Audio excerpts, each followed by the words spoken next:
Golden Tigers fans, get ready. It's time for buckets,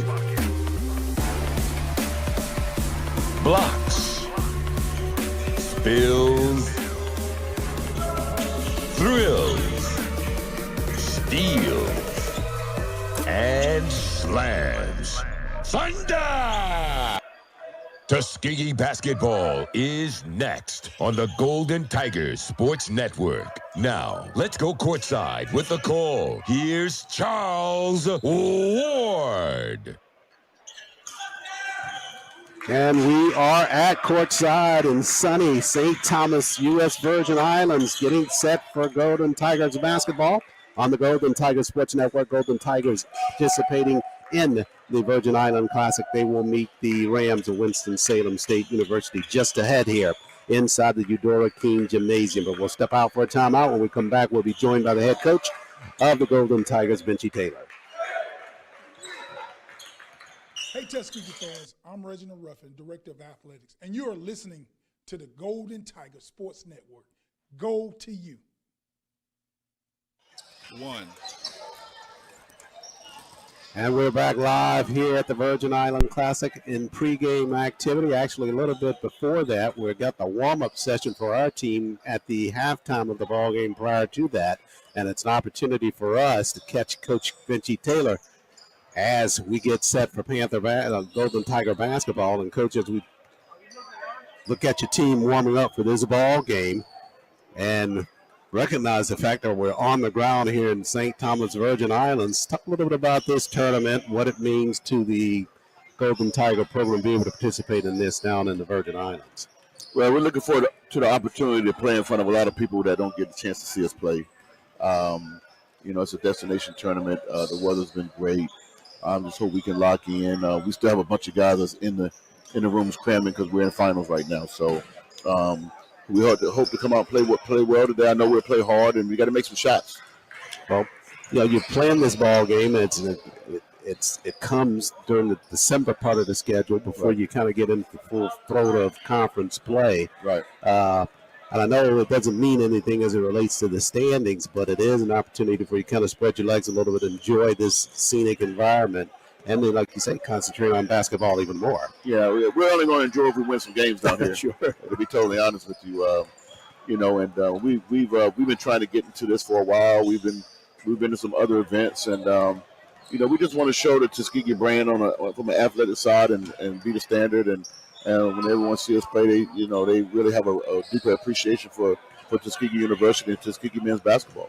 It's interesting you mentioned that because this is kind of the precursor to perhaps maybe even a bigger brand opportunity for the Golden Tigers in terms of being invited to play at the NBA All-Star Weekend coming up in February. Right. And I know that means a lot for a program, and certainly from a recruiting perspective as well. Yeah, it does. It does. We've been fortunate enough to be able to build our program with a lot of high school kids and sprinkling some transfers and here and there. But it's really hard to do that at Tuskegee. But recruiting's gone up, and we have an opportunity to fill some big shoes with D'Anthony leaving and Kevin Sesbury leaving, two main starters who are seniors. We're losing Chip. We're going to lose Austin as well. So Evan Howell. So we got a big class coming up, and we need to strike it while it's hot. You're here in the Virgin Island Classics, and it's funny we meet a team that we met in a classic from a year ago, right up in Connecticut. So right, that was a war. That was a war up there last year in Connecticut, up at the Chris Paul Hall of Fame Classic, which is a great event. We lost a very close game to Winston-Salem State, so an opportunity to try to get a little bit of that back today. Yeah, it's CIAA versus the SIAC Right. in a ball game where we're recording now, where Albany State's playing another CIAA opponent at Claflin University. Of course, they used to be a part of the SIAC. Right. So that rivalry between these conferences continues, huh? Yeah. This has been a hard-fought game. I mean, both teams are playing extremely hard and very, very well coached. And we're interested to see how this thing is going to pan out. But we got a tough game ahead of us, and we're looking forward to it. We play a tough schedule every year. This might have been our toughest. and we just got to continue to get better and help us, down the stretch here. Coach, you're here. This great weather here in the Virgin Islands. Had the trip over. Your assessment about where the pro team is now, is how you're feeling coming into this first ball game inside the tournament. We just had such a tough emotional loss in our last game versus Clark. One in which we really just self-imploded down the stretch from a what we do standpoint. So we have to get back on the right path and play and get that behind us pretty quickly today. And we got 3 games in 3 days, hopefully. And we have to continue to get better, because coming out of here we got a tough Allen team, and the SIAC is going to be a gauntlet again. We're 2-2 in conference play, and we very well could be 0-4, 4-0. So we have to play well every day in practice, play well in games, execute. And I think if we could do that, we got a chance. Rodney Walker's not coming back today. That really hurts you. It's like trying to play without a quarterback, and we really missed him against Clark, and so we just have to figure it out, next man up, and we have enough to do it. We just gotta get it done. It's interesting. You made the comment just a couple seconds ago about the possibility of playing 3 ball games down here if things go the way that you want. Mm-hmm. And you just mixed in the idea about Rodney being injured. I wonder how much you're thinking about, okay, we definitely want to win this if we can, but I definitely don't want to suffer any injuries as a part of this, with knowing that we're coming in a conferent tilt after this. You never want to suffer any injuries to people who play 30, 35 minutes a game. That's it is all about the recovery, and guys come back at a different time, different pace. And I tell people all the time, I missed one practice in 4 years of basketball. I weighed 165 pounds. I played at University of Richmond. Went to the Sweet 16. I missed one practice, and we back then we were practicing 4 or 5 hours a day. You didn't have a 20-hour week. You had to take a day off. And I'm no tough guy by any means, but now when guys get hurt, it's really I don't think student athlete welfare was an issue back then. So sure. They wrapped you up, you played, gave you the smelling salts if you had a concussion. That's right. If you didn't like what the meal was that day, you still played. Things are a little different times now, and you certainly don't want guys to get hurt, because you just never know when they're going to come back. And it's, it happens every year. But your main guys got to be your main guys. That's when, if they get hurt during the play in the game, there's nothing they can avoid. But, your body, your nutrition, being able to fight back, recover quickly, get your sleep, get your rest, all those things are very important in today's time, because a lot of situations, it's got to be perfect for guys to play.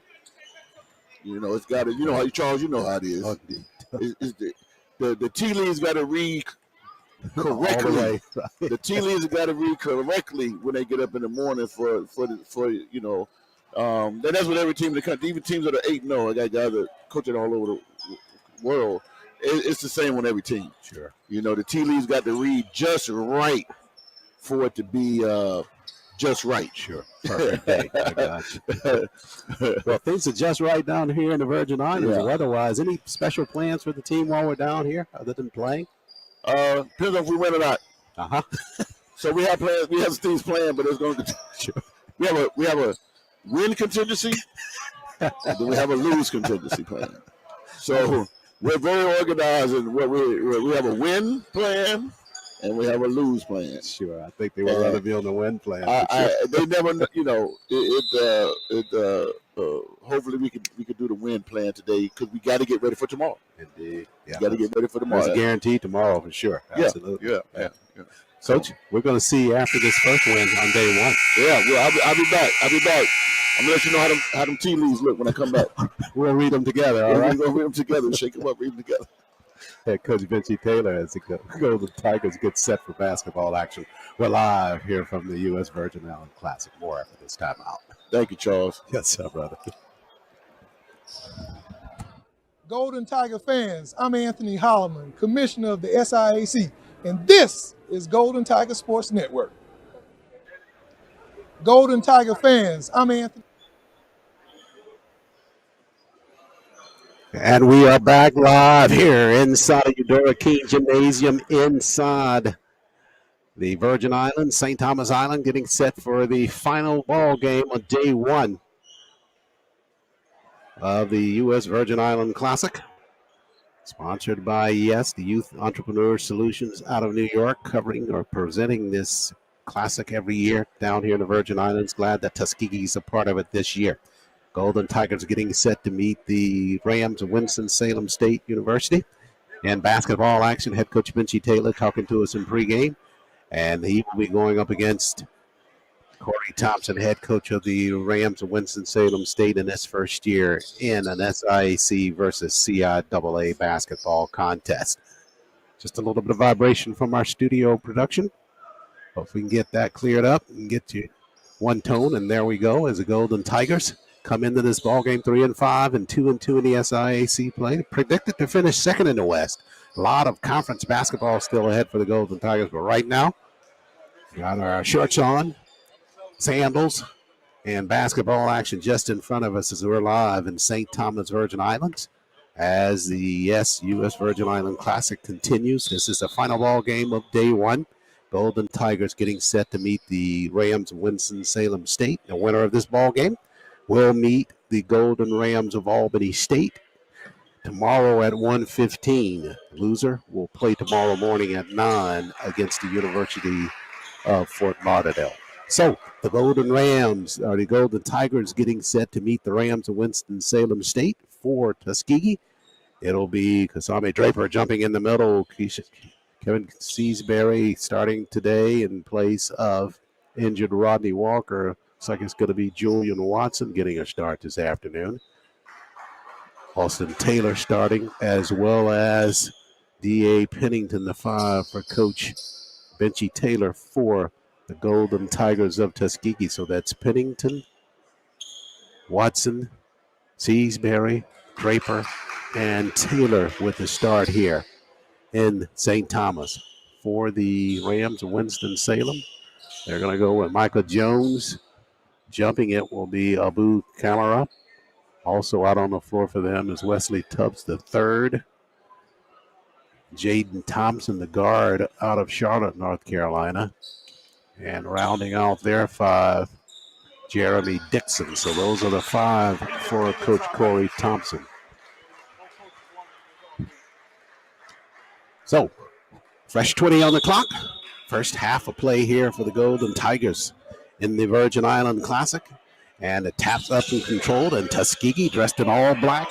They will go right to left in this first 20 minutes of basketball. They have it on their end of the floor. Numerals in gold, outlined in crimson. So is the lettering with Tuskegee emblem across the front in gold and crimson outline. Pennington, far side of the floor, works it, doubled out there. D.A. dumps it down in the corner to Seasbury. Kevin now leaning back with the jumper, hit the back of the iron on that first offering. And the Rams of Winston-Salem come back the other way with the basketball. Half-court set for them.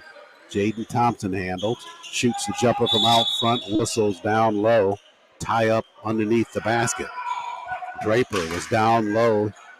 Kamara was trying to guard him, and Kamara picks up his first personal of the ball game.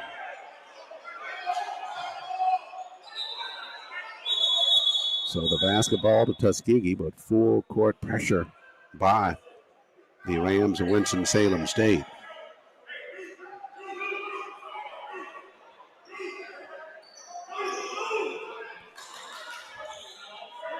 Officials trying to get situated on the floor here as play gets set to resume. And what they're going to do is they're going to switch the team with the basketball to inbound it. They say it belongs to the Rams of Winston-Salem State. So they inbound it in a half-court set. The jumper there, this corner is missed as Pennington clears that rebound for Tuskegee. So D.A. with a hard push right side, now inside the paint. Lead behind for Julian. They have to run that one down. Now Taylor handles out front. Austin on the move right side, all the way to the racket. He drew a whistle. Good penetration by Taylor right side. call that foul on Jaden Thompson. That's his first. And that's team foul number 1 for the Rams of Winston-Salem State here in this first half of play. So Taylor to the line to shoot for Tuskegee. Poston, believe it or not, his first trip to the free throw line this season. Good penetration right side for him. Gets rewarded at the charity stripe. And he missed on the first free throw. So Taylor set now for the second of 2.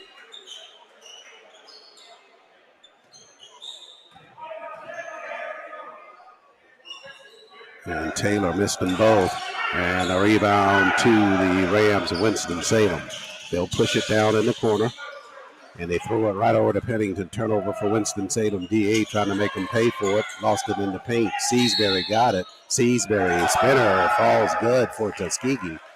And Kevin's fouled. He'll go to the line. So Seasbury gets our first Alabama power point in the paint with a lay-in and a foul called.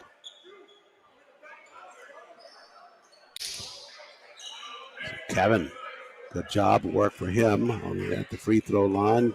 79% free throw shooter on the season, and he got them both. Got the free throw to convert on a three-point play with the field goal and the line shot from the line. So Tuskegee with a 3-0 lead here. Half court set for Winston-Salem now. Tubbs pushes out front with the pass to Thompson. Thompson works it left side over to Bland.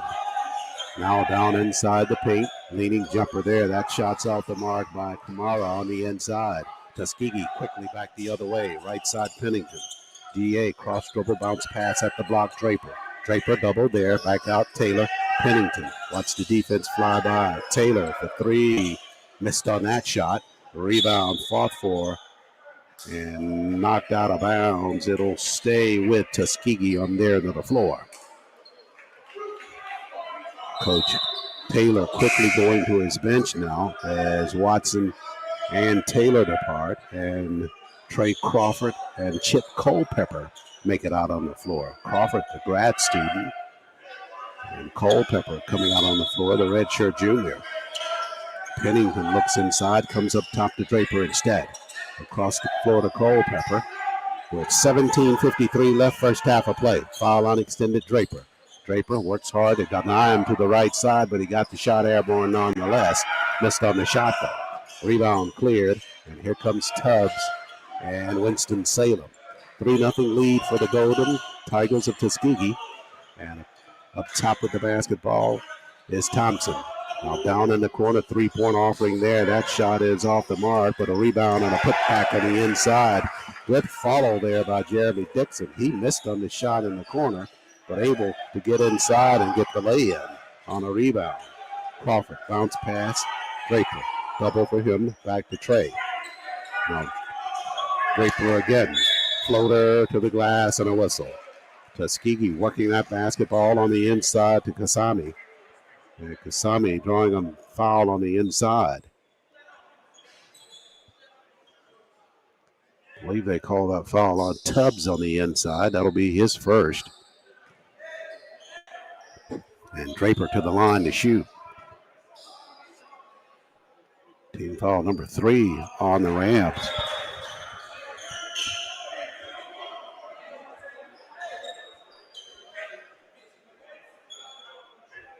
Draper missed on the first.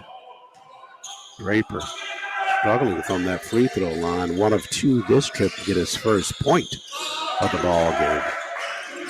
Draper just 33% from the free throw line. Tuskegee in full court pressure. Rams easily across the timeline with the pass.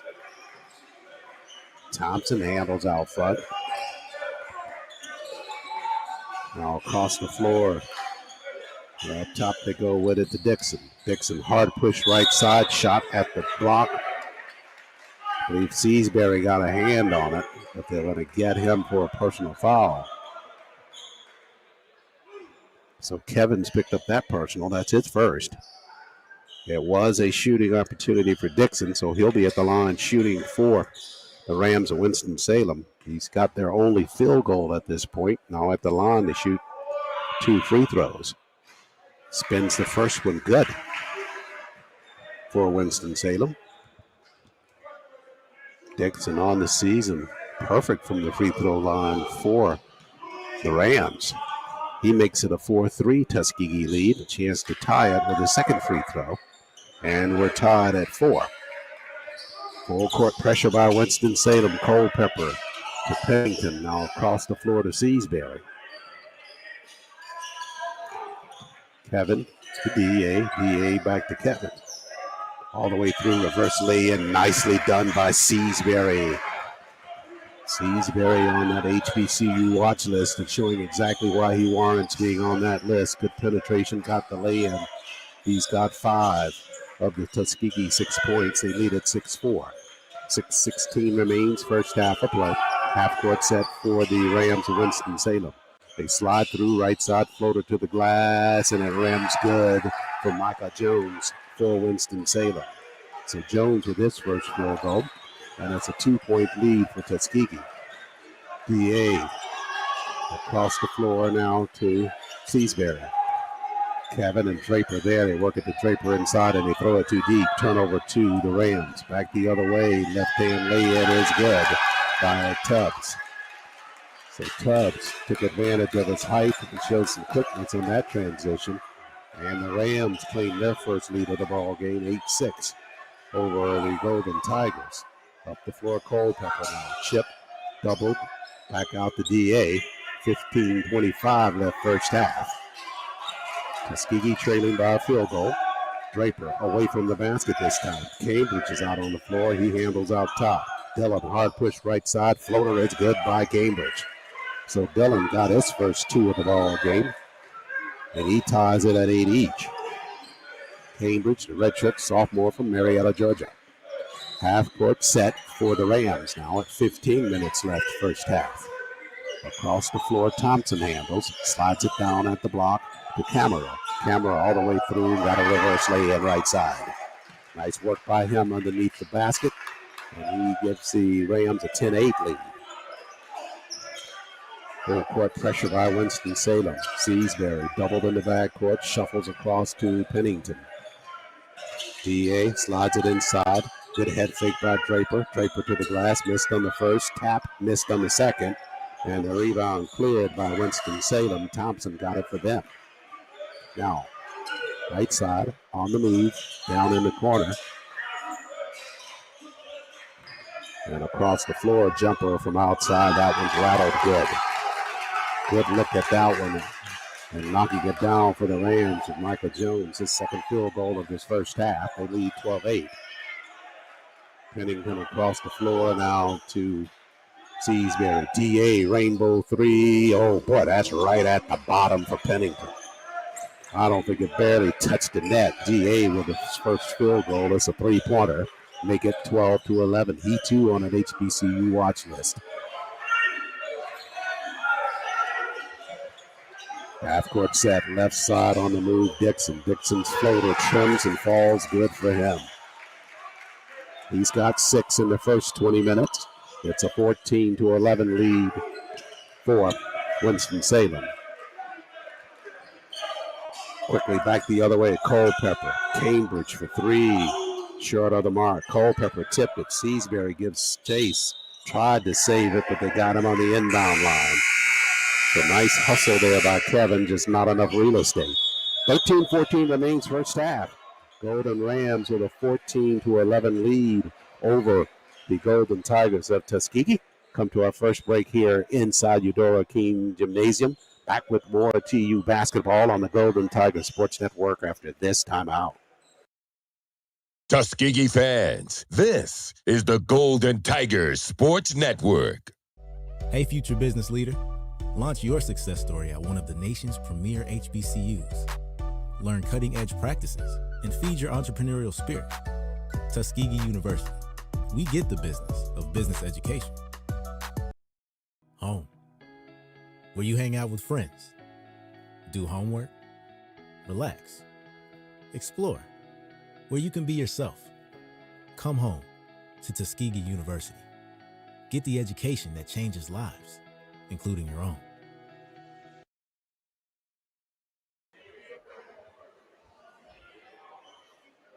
And we are back live inside Eudora Kean Gymnasium. That means we are on the sunny island of St. Thomas, U.S. Virgin Islands, as the U.S. Virgin Island Classic opens up day one. 2 games already in the books, and this is the finale of the day. Golden Tigers and the Rams of Winston-Salem State at the timeout. Winston-Salem with a 14-11 lead over the Golden Tigers. Winner will advance to play. Both teams will advance, but it'll be an issue of where you advance in terms of tomorrow's play. The winner will play tomorrow at 1:15 against the Golden Rams of Albany State. And the loser of this ball game will play against University of Fort Lauderdale.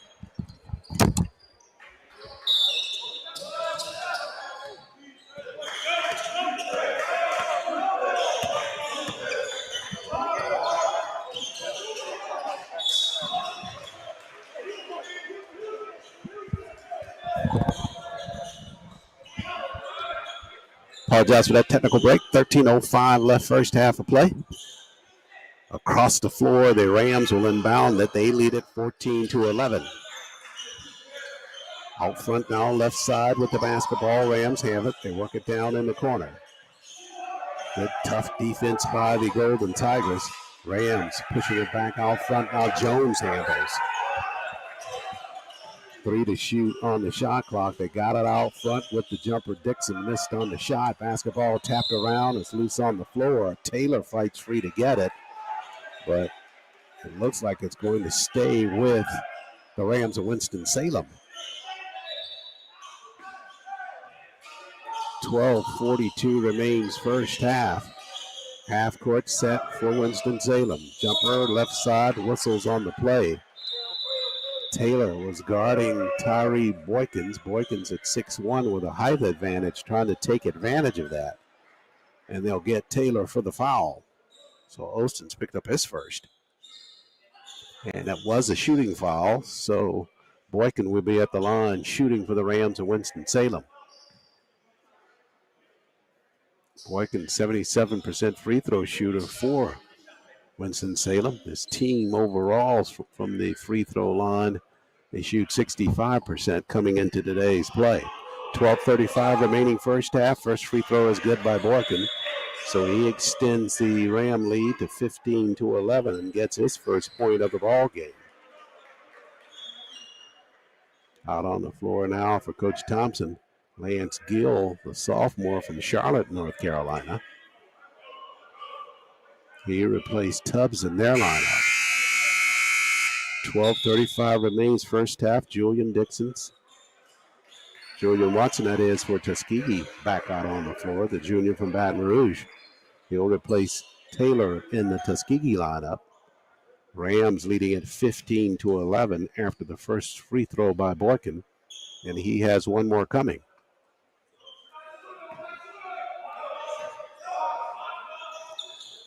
And Boykin good on both free throws. So he's got 2 in the ball game. The lead now 16-11 for Winston-Salem. Full court pressure. Whitmore bounce pass right side. Goins had it tapped on the inside. Good transition effort there by Tuskegee. Whitmore leading that break for TU. Got it inside to Noah. And Noah was fouled. He'll be at the line shooting.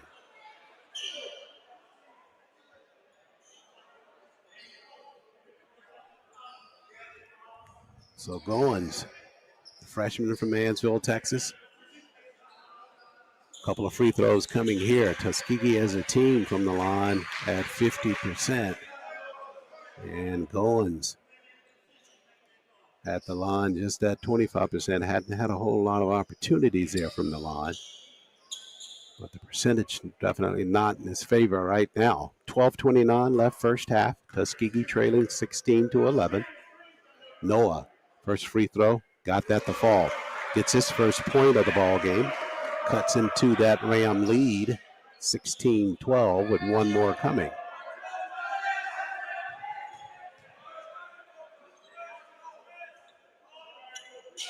Noah, 1 of 2 from the line as the rebounds collected by Dixon and the Rams of Winston-Salem. Half court set for them now. Jones pushes back up top with the pass to Dixon. They're looking to the inside. They come back out top to Jones. Michael Jones instead. A quick ball movement by Winston-Salem, but a little bit too quick there. Travel violation called on the inside against Tyree Boykins. So 12-11 remains first half. Tuskegee back the other way with the basketball. Pennington back out on the floor. He'll replace Seasbury in the lineup. Tuskegee trailing 16-12.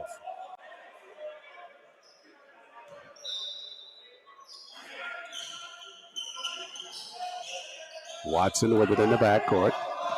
Julian across the timeline. Trying to get it into the hands of Draper, but Draper's way away from the basket. Guarded out front by Lorenzo Caldwell. Now down at the block to try to force it inside and throw it away. They were trying to set Draper high, then pull him down low. Got him in position, but could not get him the basketball. Top of the key now. Taken away by Goins for Tuskegee. He had a tap, and Pennington comes away with it for the Golden Tigers to keep it with them. DA behind the arc now with 11:33 left first half. Tuskegee trailing by 4. Pennington pushed left side to the rack. Floater falls good. Good left-handed effort there by DA Pennington. He's got 5 first half of play. Good penetration there by DeAnthony to get that basket. Pennington averaging 12 points per ball game. Cuts the deficit to 2. Half court set now for the Rams. Jumper in the corner. That one's rattled good by Caldwell. He just got out on the floor for Coach Thompson. Make it 19-14 after that field goal. Culpepper trying to get into the ball game. Yeah, it looks like we had a timeout called on the floor. I think Coach Taylor may have taken it for Tuskegee. Comes with 10:58, maybe the media time here. I think it was the media timeout. And it comes with the Golden Rams trailing, the Golden Tigers trailing Winston-Salem 19-14. After that timeout, we'll take a break and come back with more basketball action on the Golden Tigers Sports Network.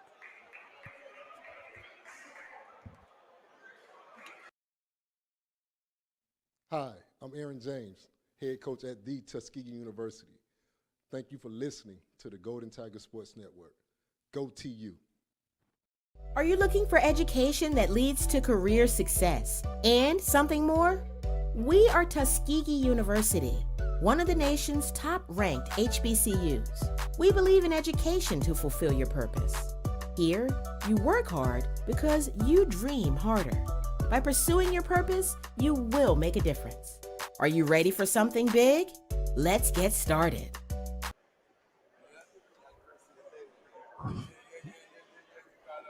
Back on the sunny island of St. Thomas in the Virgin Islands at the U.S. Virgin Island Classic.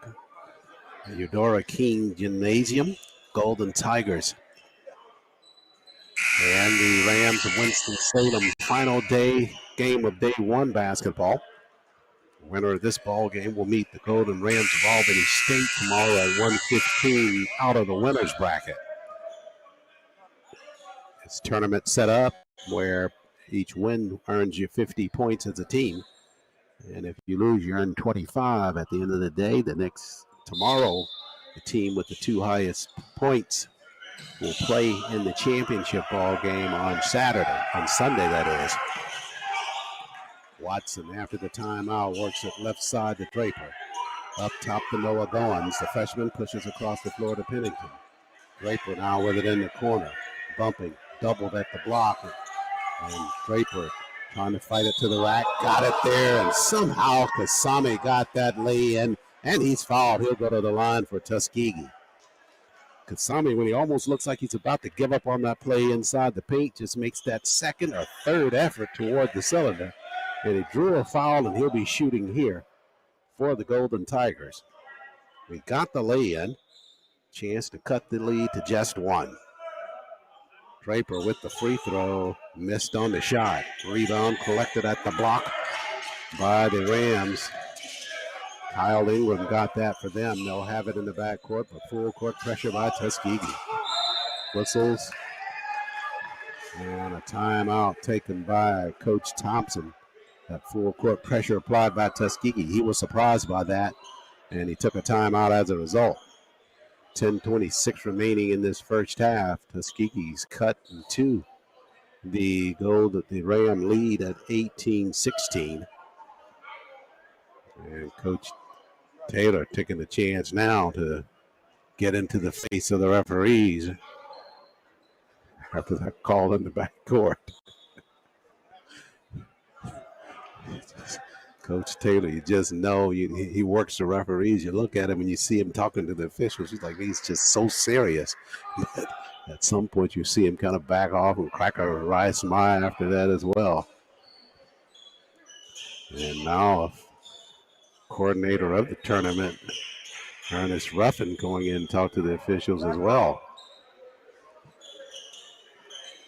We can get our reverb off of our coverage here with 10:26 left. This first half of play, 18-16. Tuskegee trailing the Rams of Winston-Salem. And the conversation continues near the mid-stripe with Coach Taylor, Ernest Ruffin, and the three officials. Coach Thompson from Winston-Salem is going to step in and just listen for good measure. Boy, we really got to get in. Love to hear what that conversation's about. Something happened there in the back court. And now the lead officials talking to both coaches. Can tell you it's 18-16 with 10:26 left in the first half. I'll also tell you that University of Fort Lauderdale winners today in their first round matchup against Shaw University. And then in the second ball game, it was Claflin over the Golden Rams of Albany State. So in tomorrow's play, it'll be Albany playing the winner of this ball game. And the winner of this ball game will be playing from the winner's bracket in that contest. And we do know that on tomorrow, it'll be University of Fort Lauderdale playing Shaw in contest action tomorrow. See if I can get something from Ernest.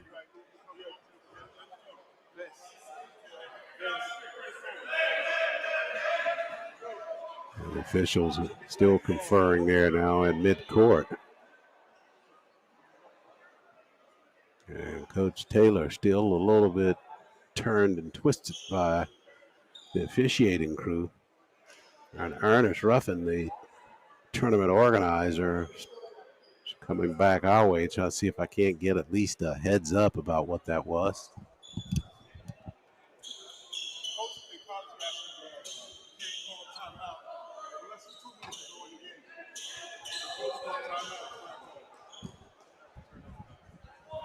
Had some indication there about a timeout call that was illegal to be taken by the Rams of Winston-Salem. And Coach Taylor bringing that to the attention of the officiating crew, and it looks like it will belong to Tuskegee on that inadvertent timeout or incorrect timeout taken by Winston-Salem. So it could wind up being a big break here for the Golden Tigers of Tuskegee after it's all said and done. And that's why Coach Taylor was so vehement about that situation with the officials there. And the Tuskegee, he had the plea for it, but he got it. Well, when you're right, you're right. You got to stand for what's right. Coach Taylor did. And they get rewarded the basketball. Culpepper, other end of the floor, will inbound it for TU. They trail by a field goal. Watson handles in the front court now for Tuskegee. Left side, Pennington. DA tightly guarded, pushes down in the corner to Draper. Now top of the key to Noah. Noah looking to the inside to Draper. Draper goes airborne to get it. Head fake to the rack, missed on the shot, but Draper once again to the line for Tuskegee. And out of that timeout, that is exactly what Coach Taylor wanted, was Zim to work that basketball on the inside to Kasami. They got it there. Good pass out front by Noah. Now Draper at the line shooting. We're at 10:06 left first half. Tuskegee trailing 18-16. Sami on the first free throw got that one easily. Boy, when he shoots them with the right rotation, he just looks, form just looks perfect from the line. Just cannot maintain that one, though, one shot to the next. An example right here is that one was shot way hard to the back of the cylinder. Missed on the free throw. The deficit is 1 now. We're under 10 minutes left first half. Rams there into the floor, whistles, and a travel violation. They got Manson Moore Bryant, the redshirt freshman, with the travel, and the basketball to Tuskegee. Chance to claim a lead. 9:54 remains first half. Watson up top the Goins. Noah surveys. Now inside the Draper in traffic. Tried to give and go there. Didn't work, but Draper has it inside the paint. Pennington looking for a screen. He'll pop out on DA. He's doubled. Lost it to the Rams. They come back the other way. Slide pass up the floor. And a whistle as the attempted lay-in by Lance Gill left side. Foul was called on Culpepper on transition, so Chips picked up his first. And that'll send Gill to the line to shoot for Winston-Salem. 9:32 left first half. Tuskegee had a chance to claim its first lead, but they turned it over in a half-court set. So Gill at the line shooting, rattled and missed on that first free throw. One more coming. 9:32 left first half. Gill on the second of 2, missed on that one as well. Draper clears the rebound for Tuskegee. Watson across the timeline for TU, chance to claim a lead. Left side, Pennington. Gill jumps out on him defensively. Winston-Salem into a zone now. Culpepper, Pennington in the corner. Watson fires a 3, rattled the 3, missed on it. Basketball tapped around. It'll stay with Tuskegee. So Julian in the corner with that 3-point effort. Missed there, but Tuskegee got the break. They'll have the basketball. Julian surveys, looks to the inside. Gave it to Draper. Draper doubled immediately. Kasami to the rack, missed on the shot. Goins got a rebound, and Noah, the freshman, fouled. He'll go to the line. Good job by Noah to get that offensive positioning for that rebound. He'll get rewarded at the free throw line to shoot 2. And a chance to give Tuskegee the lead.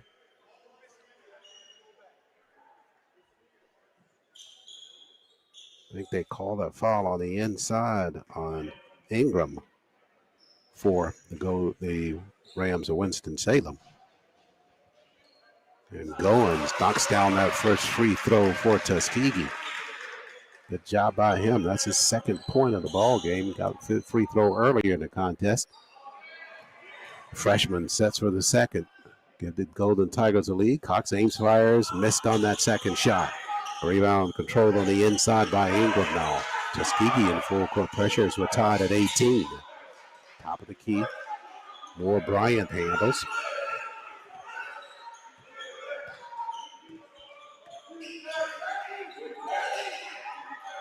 Now across the floor down in the corner. Boykin. Gill push partially deflected by Goins on the defensive effort. Goins trying to get back in there to make a play. And a foul will be called on Noah on the inside. So Noah picks up his first.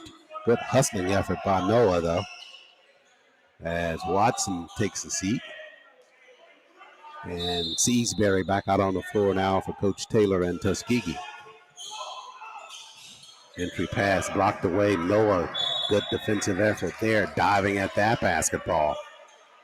Just the kind of hustle you need to spark a team. Noah just always elevated and just top-notch in terms of his defensive effort. Just a lot of energy on the floor for Tuskegee. Moore Bryant handles left side on the pass. Boykin, he backpedals now as we go down to 8:25 left in this first half. Jumper in the corner. And a foul called down on the corner on Seasbury. So Kevin's picked up his second personal on that defensive effort in the corner.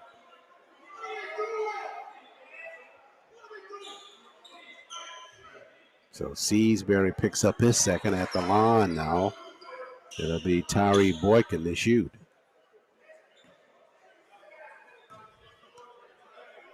So Boykin got the first free throw. He's got 3 points, all three of them coming from the line. So Winston-Salem back up ahead again, and now that was a 3-point offering by Boykin in the corner. He's gotten the first 2 free throws. He's got one more coming.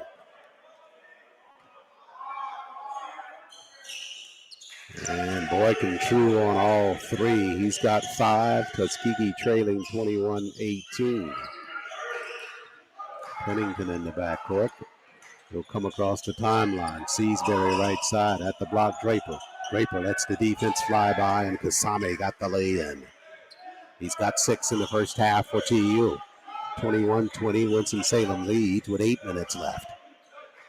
Up top, Moore Bryant handles. Now across the floor to Gill.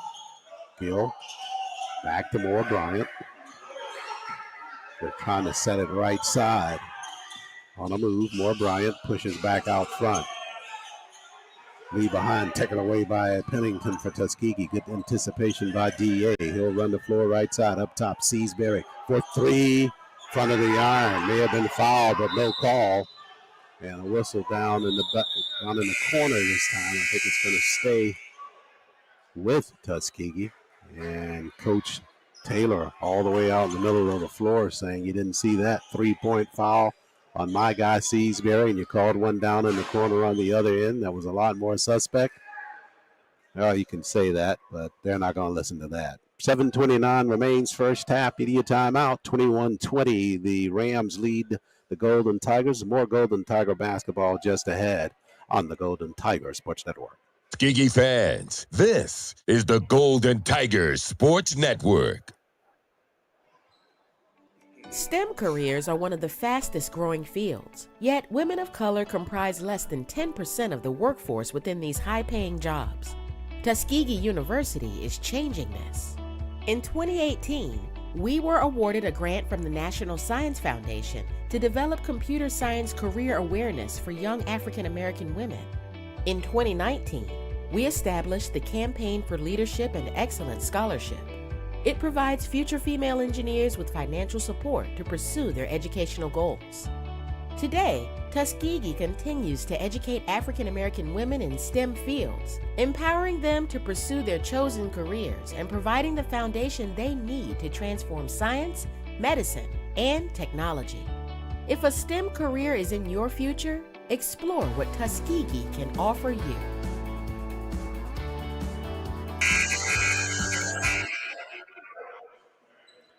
Back live inside Eudora Kean Gymnasium. St. Thomas, Virgin Islands in the U.S. Virgin Island Classic. Golden Tigers, finale of day 1, trailing the Rams of Winston-Salem 21-20 after the timeout. Tuskegee will have the basketball and a chance to claim a lead. Culpepper pushes out front to Goins, and now up top to D.A. Left side, Seasbury, zone defense for the Rams, and they steal it away on a pass across the court. And slipping down on the other end of the floor. Wow. Tyree Boykins, luckily he is okay. That is a perspiration spot for sure there, as his legs just came out from under him, and just thank goodness he's okay. Coach Taylor taking the opportunity while they wipe the perspiration up to talk about that pass up front from Seasbury across the floor, or the attempted pass to Pennington. It's a pass just too slow, not crisp enough, and the Rams able to just jump right into the path of it. Meanwhile, luckily for Boykin and the Rams of Winston-Salem, his slip was not as bad as it could have been. He was attempting the layup after the steal with nobody contesting him on that end of the floor, and his legs just flew out from under him. So he seems to be okay. Still out on the floor for Coach Thompson and Winston-Salem. DA for Tuskegee with the basketball. Tuskegee still with a chance here to claim a lead. Trailing 21-20. Pennington, left side, Seasbury. Entry pass, Goins at the block, Draper. Draper fouled on the inside. Good entry pass there by the Golden Tigers on that half-court set.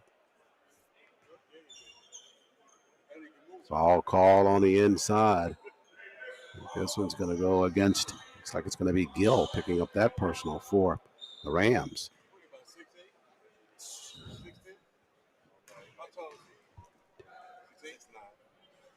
Draper from the line got the first.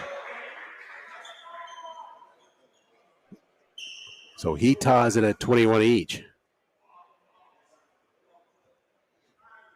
And the junior set for another from the line with 7:02 remains in this first half.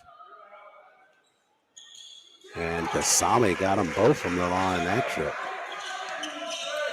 So Tuskegee with a 22-21 lead. Half court set for the Rams now. Rams 2-4 on their season. Yet to play in CIAA action. Noah with anticipation there, almost coming away with a steal.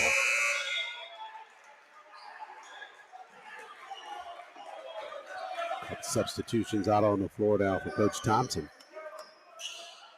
Wesley Tubbs at second back out on the floor. So is Abu Kamara. Jeremy Dixon back out as well. Jaden Thompson handles out front for Winston-Salem. Cross dribble by him, down in the corner, doubled there. Taken away by Tuskegee, half court set. Up the floor to Culpepper, one-on-one, chip to the rack, shot rejected at the block to Goins. Noah, floater to the glass, got it to fall for Tuskegee. Good job by Noah Goins on that Alabama power point in the paint to fight it back to the rack to get the lay-in. Tuskegee extends its lead now 24-21 with 6:10 left first half of play. Thompson out front for the Rams as they work it down in the corner. Dixon handles. Now Tubbs surveys. Back across the floor. Jones fires a three-pointer. Rimmers off the mark. Goins went up for it, didn't get it. Tapped around now. It's clear. Draper chases. Tried to save it. Not able to push it back on in the court of play, but a good effort there by Kasami. 3 rows up here in the Eudora Kean Gymnasium to hustle after that basketball. Dylan Cambridge out on the floor now for Coach Taylor and Tuskegee. Noah takes a seat after a good couple of hard minutes work for the Golden Tigers. Tuskegee with a 24-21 lead. We're down to 5:30 left first half of play. Half court set, Thompson for Winston-Salem. Bounce pass, right side to Kamara. Guarded by Draper out front. Now they slide it back to the left side. Good pass there. And a whistle on the penetration. Shot fell off, but going to the line, it'll be Thompson for Winston-Salem to shoot. 5:17 left first half of play. Thompson back to the line for the Rams to shoot. Tuskegee with a 24-21 lead.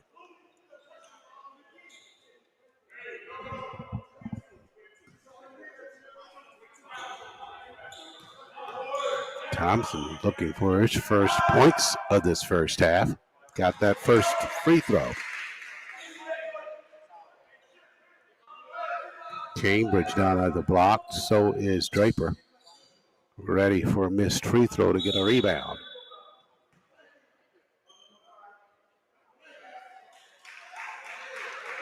Looks like we had a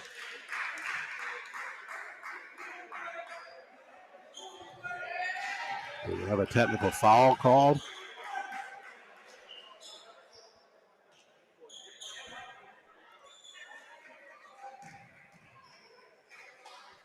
Looks like we did. So on the other end of the floor, it'll be Pennington to shoot the technical for Tuskegee. He hit the technical.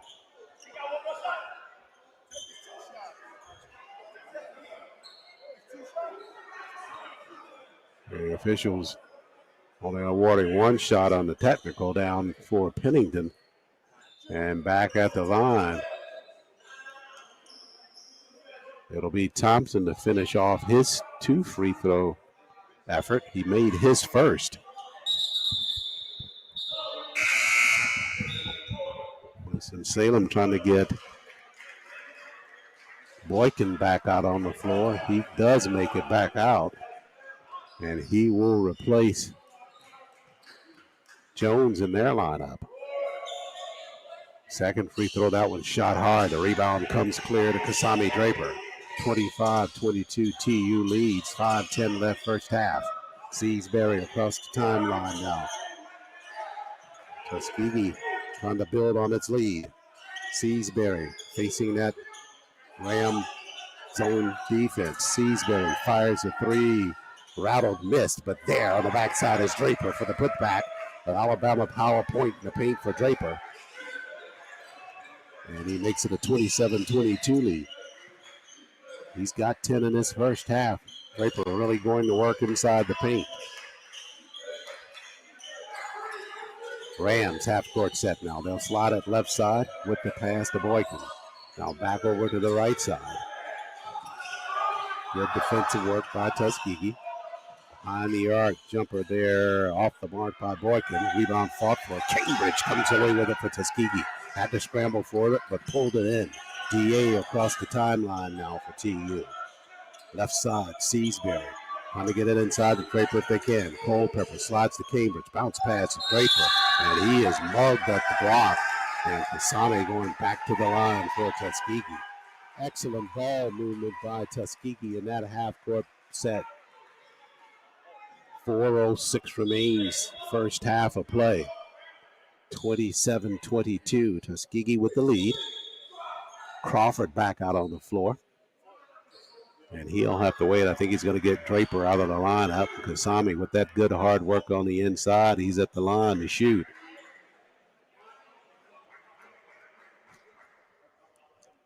Draper already with 10 for Tuskegee.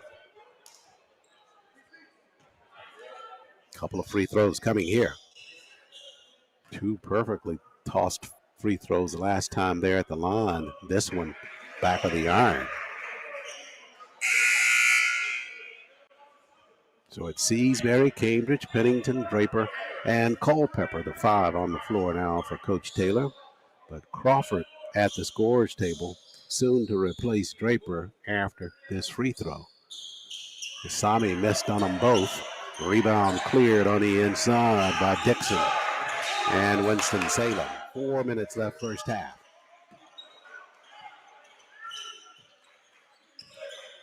Thompson slides left side. Nice bounce at the block. Tapped out of bounds. Off of the leg of Dixon. Basketball to Tuskegee. 3:51 remains. Media time out here inside Eudora Kean Gymnasium. Tuskegee leads at 27-22. 3:51 remains first half. Take another break here on GTSN. Tuskegee fans, this is the Golden Tigers Sports Network. STEM careers are one of the fastest growing fields, yet women of color comprise less than 10% of the workforce within these high-paying jobs. Tuskegee University is changing this. In 2018, we were awarded a grant from the National Science Foundation to develop computer science career awareness for young African American women. In 2019, we established the Campaign for Leadership and Excellence Scholarship. It provides future female engineers with financial support to pursue their educational goals. Today, Tuskegee continues to educate African American women in STEM fields, empowering them to pursue their chosen careers and providing the foundation they need to transform science, medicine, and technology. If a STEM career is in your future, explore what Tuskegee can offer you.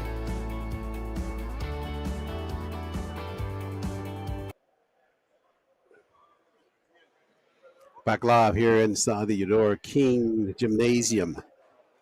St. Thomas, U.S. Virgin Islands for the U.S. Virgin Island Classic. Sponsored by the Youth Entrepreneur Solutions out of New York. Down here in sunny St. Thomas. Day one of action here in the tournament. Tuskegee and the Rams of Winston-Salem State University in the finale for today. More action tomorrow from the tournament. First ball game at 9 o'clock. It's a contest that we hope not to see you here on the Golden Tiger Sports Network, because that will mean that Tuskegee has lost its ball game today and will play at 9 o'clock tomorrow morning. We would rather see at 1:15 when the Golden Tigers will meet the Golden Rams of Albany State in an SIAC matchup from down here at 1:15. 3:51 left first half.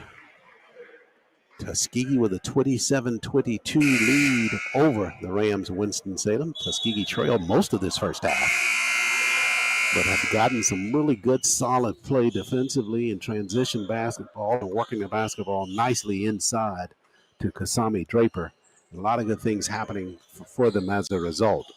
They'll have the basketball after the timeout. Full court pressure by Winston-Salem as Culpepper inbounds it in the backcourt. DA lost it immediately. It got it across the floor to Seasbury. Kevin across the timeline, and he's fouled right away as he got across the line by Tyree Boykin. Boykin trying to play him tight to the sideline and push him that way for an anticipated trap, but he got too aggressive on the defense and picks up the foul. So Boykin with his first personal. And at the line, Kevin Seasbury for Tuskegee. Kevin knocks down the first free throw. That's what Tuskegee's got to have more of, more consistency from that free throw line, not only here in the tournament for the remainder of the season. One category that they're lacking and trying to get that one up to par. Seasbury got them both that time, and it's a 29-22 lead for the Golden Tigers. Whistles and Culpepper wrapping up around Wesley Tubbs a second. Had him around the waist. Chip knew it. The official saw it, and Chip picked up his second. That'll send Tubbs to the line to shoot for the Rams with 3:38 remaining in the first half. Tuskegee leading 29-22. Tubbs with just one field goal in this first half of play.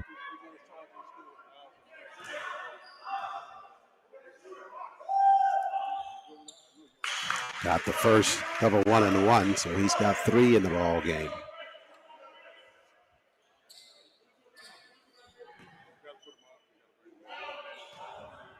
Tubbs, 77% from the line for the Rams. Spins the second one good as well. So true to his numbers, he's got 4. Full court pressure by the Rams. Pennington still in the backcourt. Now BA across the timeline left side. Up top, Crawford. Right side, Cambridge. Down at the block, Draper. Draper to the glass, and he drew another foul. Good pass, entry pass there from Cambridge, setting up Draper at the block. And Kasami to the line to shoot. Tuskegee by 5 with 3:21 remaining first half.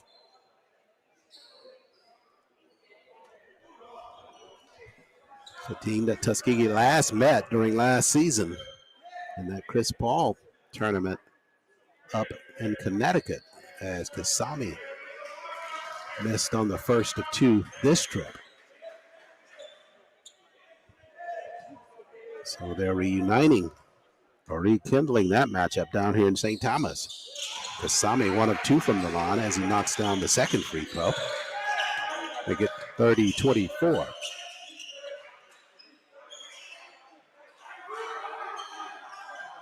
Half court set now for the Rams.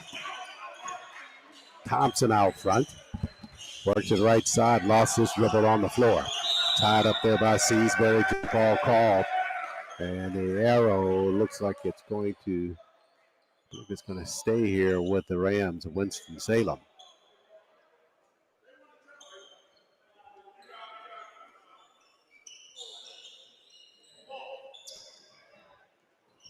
So it will be Winston-Salem's ball.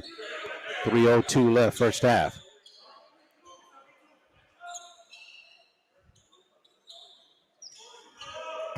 As Tubbs inbounds, Crawford will defend for Tuskegee. Pass out front to Kamara.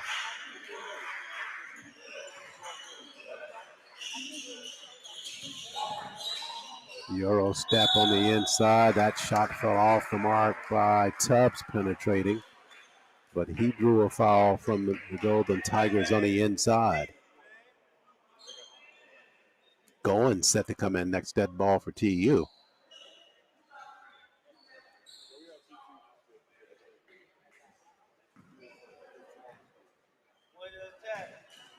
So Tubbs shooting 2 again. Missed on that first. Goins out on the floor. Crawford exits the ball game. Thompson leaves for Coach Thompson and Winston-Salem. Replaced in their lineup, Michael Jones. So the second of 2 for Tubbs here. And he goes 1 of 2 from the line. 2:51 remains first half, 30-25. Tuskegee leads with the basketball. DA slides it. Wesley, Goins, Draper at the block. Draper got it to fall on a roll-in, and he's fouled. Good work by Kasami on the inside. Just staying at it, just going forward toward the rack. That one fell on the spin forward, and he'll be shooting the chance for a three-point play here from the line. 32-25 on another Alabama power point in the paint for Draper and Tuskegee. Lance Gill back out on the floor for Coach Thompson and Winston-Salem. Draper on the free throw. Spinner falls good. So Tuskegee extends its lead with 2:35 left first half. Up top, anticipation. Cambridge stole it away. Dillon with the flush for TU. Another Wind Creek Casino Montgomery fast break layup there for Tuskegee. Accentuated with that dunk by Cambridge at the end. Good jump job there by Dillon on the anticipation and the finish. 10-point lead for Tuskegee, their largest in this first half. Half court set, lean back jumper. That one's short of the iron, but the rebound to Gill far out. Tapped away, almost taken away by Tuskegee. Goins and Seasbury colliding on defense there around Gill, almost took it away. 1:57 left first half. Tuskegee leads it 35-25. Gill inbounds it, pushes out front to Jones. Whistle away from the basketball and a foul. They're going to get Gill there offensively for Winston-Salem.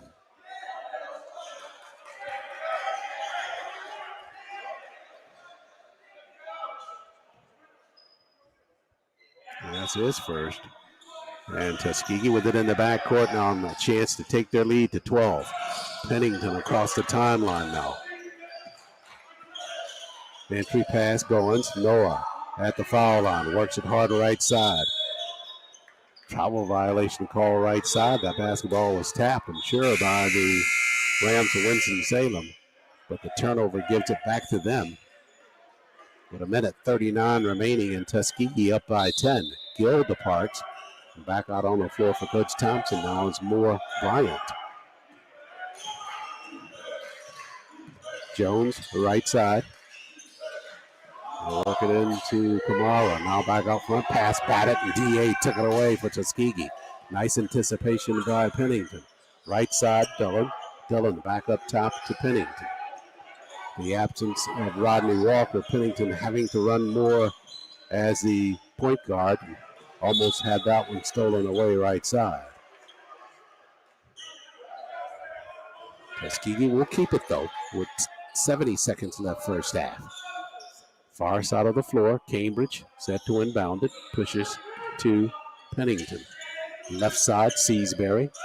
Kevin now tries to work it up top, lead behind for Draper. Draper at the block, missed on his shot, but Goins there for the follow-up left side. So Noah with the Alabama power point in the paint to get that basket. He's got 6 in the ball game. Tuskegee up 37-25 with 48 seconds left. Down at the rack, they throw it away.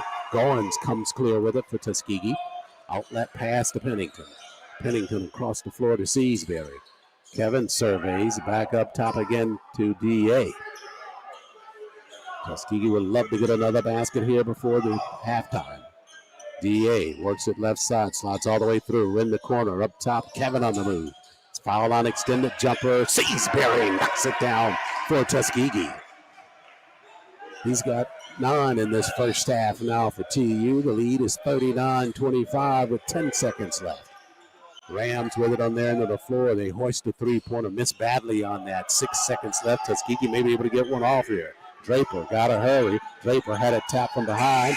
Pennington got it, but can't get it airborne before the buzzer sounds. Great first half of basketball for Tuskegee, though. They lead it 39-25 over the Rams of Winston-Salem State in the U.S. Virgin Island Classic, sponsored by the Youth Entrepreneur Solution. Good first half of basketball. We'll take a break here at the Golden Tiger Sports Network. Tuskegee going into the locker room with a 39-25 lead. More basketball ahead on GTSN. Tuskegee fans, this is the Golden Tigers Sports Network.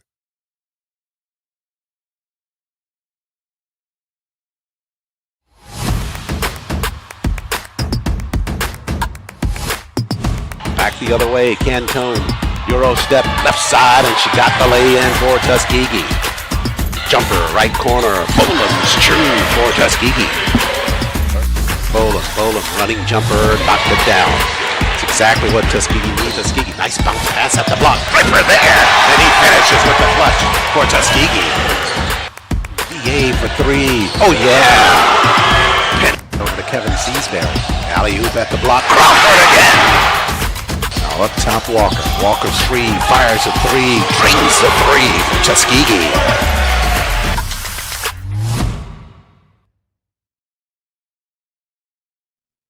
Hello, Tuskegee fans. My name is Pamela Perkins, head volleyball coach.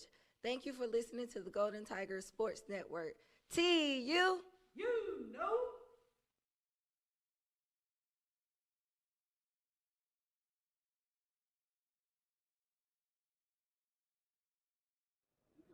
I'm Rolandus Rice, Chief Operating Officer and the Vice President for Student Affairs at Tuskegee University, and this is the Golden Tiger Sports Network.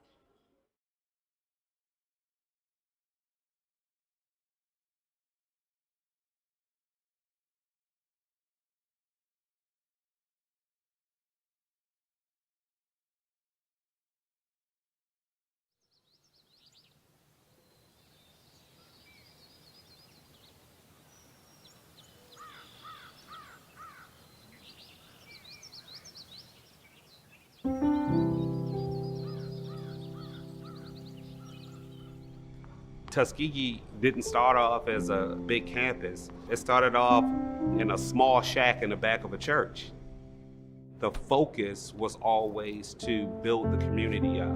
We share in a culture together that it's kind of hard to explain. You gotta live it, you gotta enjoy it. It's the HBCU experience.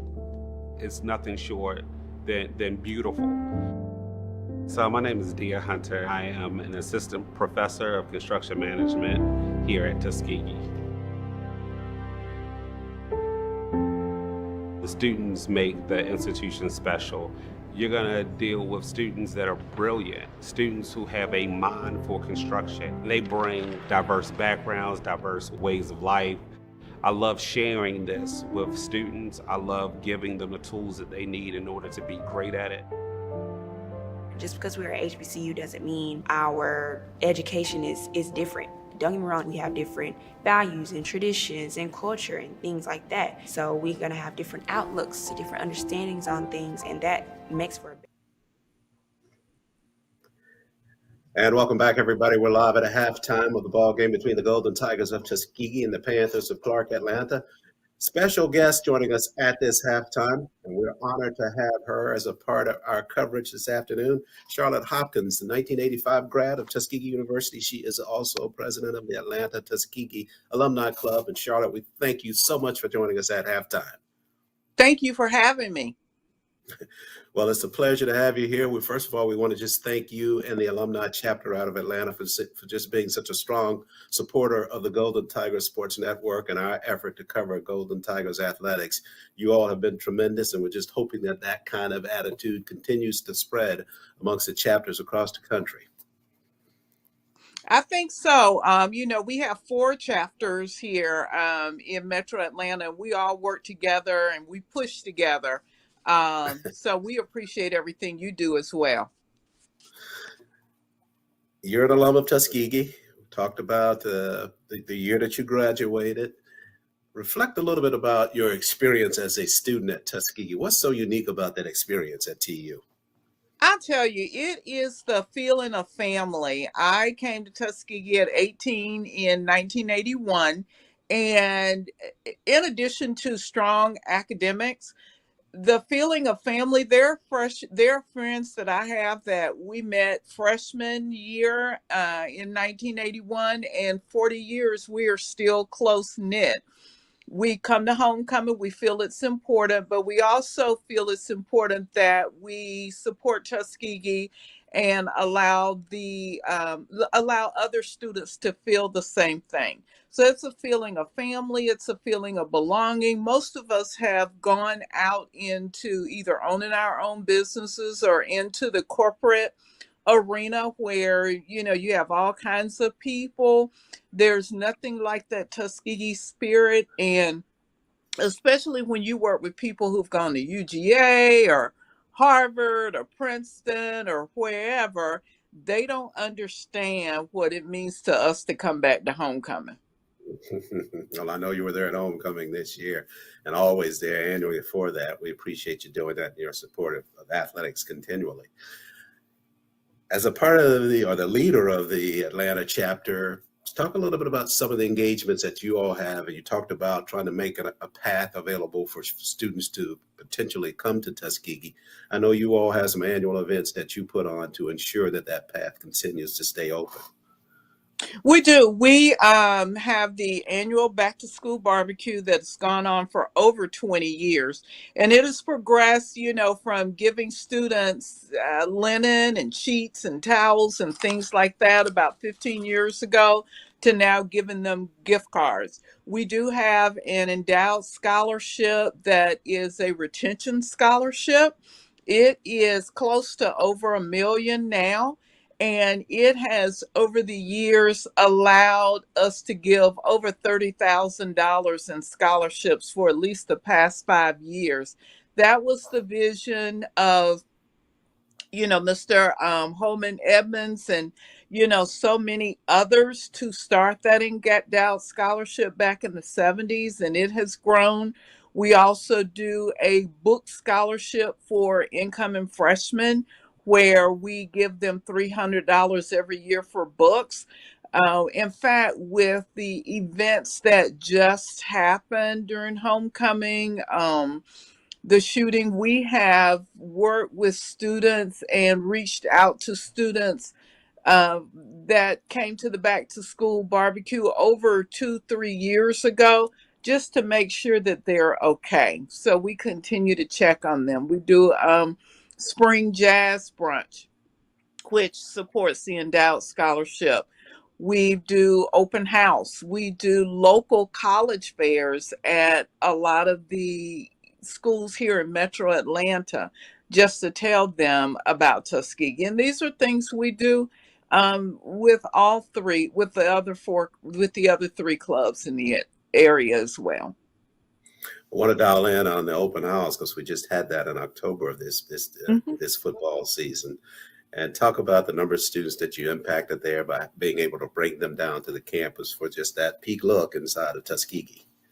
Well, of course, they loved it. We took parents and students. We actually took 2 buses this year, 2 55-passenger buses. And we broke them up into groups. They did everything from the college tour, and the day ends with, they meet with advisors, financial aid, housing. They take a good look at the campus, which, our campus is huge. That's a lot of walking. And they end the day up with the game. We usually leave after halftime, so that they get a chance to see all aspects of college life. They get to eat in the cafeteria.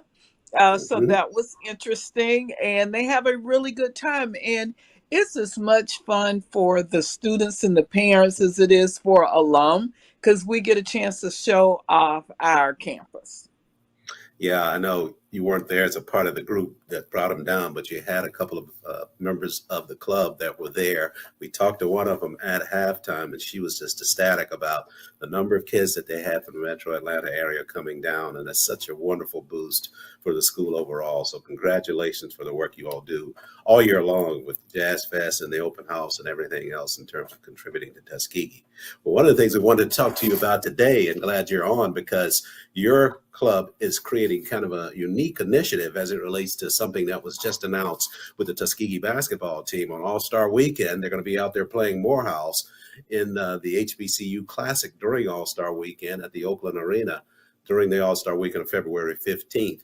And you are just doing something very special here in terms of championing and challenging your chapter to have members come on and be a part of that by supporting and going out to support the team out west. Talk a little bit about that engagement and then kind of what that means for you all as a chapter. And I know what it speaks to in terms of your commitment to ongoing to Tuskegee, but it's just a unique effort on behalf of that chapter in Atlanta. You are so right when you say unique, because of course it caught everyone by surprise and has been a huge undertaking for all of us.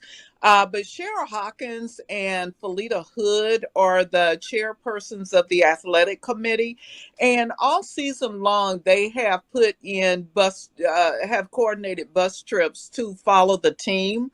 We did one in New Orleans, and we did the Classic in Columbus and the first game. So when this came about, it surprised us all, but those two felt like they could do it and they coordinated it. So they are working with Brock Tours. We do have had enough to go ahead and secure travel and hotels.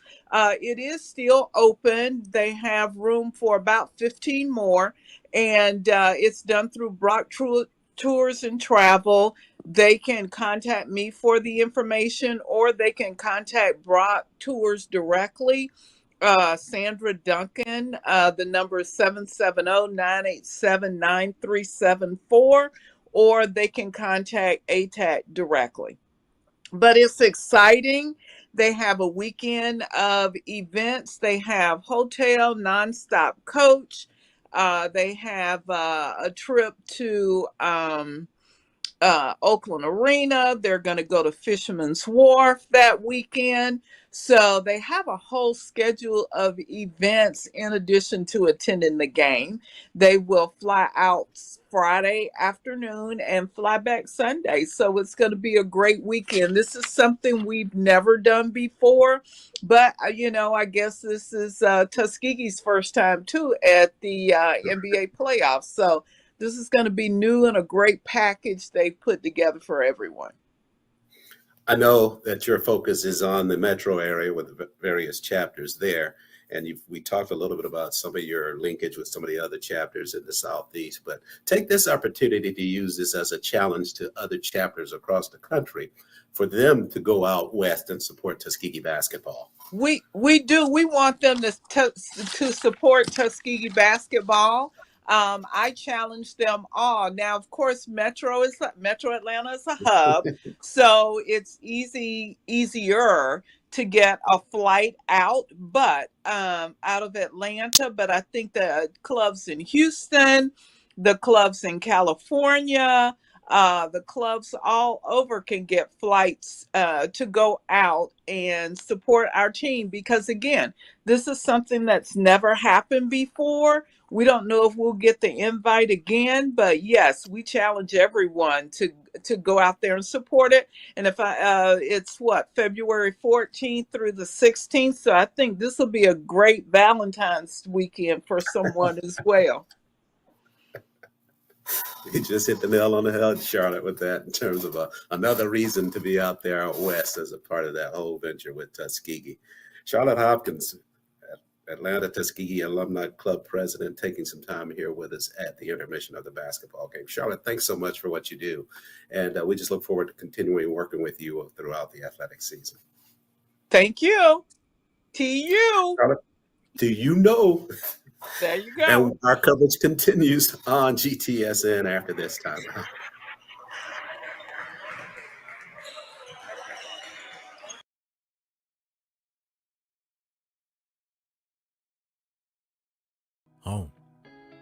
where you hang out with friends, do homework, relax, explore, where you can be yourself.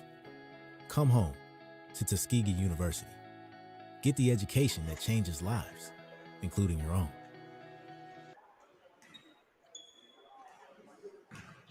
We are back live inside of Eudora Kean Gymnasium. St. Thomas, Virgin Islands. Golden Tigers of Tuskegee. Third game, day one. Tuskegee at the break, leading at 39-25 over the Rams of Winston-Salem State. And yes, U.S. Virgin Island Classic. Tuskegee trying to win this ball game, so they'll play tomorrow as a winner on day two. And if they're able to hang on here, they'll meet the Golden Rams of Albany State at a 1:15 start tomorrow, with a chance to add 50 more points to their total. Winner of each ball game during the Classic gets 50 points, and the team that loses gets 25. And you total your points up after the 2 days. The two teams with the highest points move into Sunday's championship ball game. And the added note is if you are winners of both games and you're tied with another team, and it's three more than two teams that are deciding that, then of those three teams, it'll be the two teams with the highest win mark against the opposition that will play. After play resumes, Tuskegee going right back to the same formula that they had most of the first half. They dump it down low to Draper. Draper is fouled, and Draper will go to the line for Tuskegee. It is a broken record that Tuskegee does not mind playing over and over again, and the results from the first half really show it. Draper coming in to the second half, foul there. He'll be at the line shooting.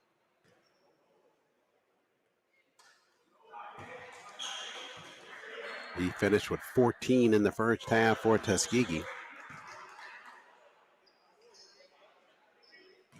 And Draper got the first free throw here this trip to start the second half of play. Missed on the second, but Noah got a rebound back to Draper. Draper hard push right side to the rack. Missed there. There's Noah again with a rebound and a whistle on the inside. Goins, how about it? Hard work on the inside is paying off for the freshman. Kept that basketball alive twice inside for Tuskegee. He'll be at the line shooting. He had 6 in the first period. On that shooter's roll, it won't stay down for him on that first free throw, so one more coming. Just underway here, second half. Golden Tiger Sports Network live from St. Thomas, Virgin Islands. The Virgin Islands Classic, as Goins missed them both from the free throw line. Tuskegee trying to push into day two with a win here as a winner into the next round. Across the floor, Rams with the basketball. Whistles, and we're going back the other way. Foul called underneath. And they'll call that foul on Wesley Tubbs. That's his second, have unofficially for him. And Tuskegee with the basketball in the backcourt. Cambridge set to inbound it for TU. Full court pressure by Winston-Salem. Across the floor, Pennington handles now. DA back to Seasbury. Kevin back up top to DA. Across the timeline, right side, bounce pass. Goins at the block, banked it, missed. Cambridge tried to follow, but it slipped out of his hands. Or Draper tried to follow, and it slipped out of his hands. And the Rams have it on there into the floor. They dump it down low at the block. Challenge down low there. Draper coming over the back of Kamara. So Draper commits that foul.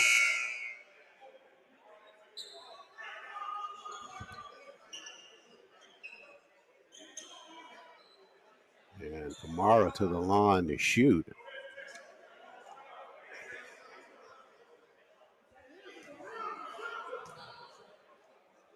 Not so sure if he wasn't going for a rebound there versus shooting, but he's at the line to shoot the free throws. Kamara with just one field goal in the first half of play.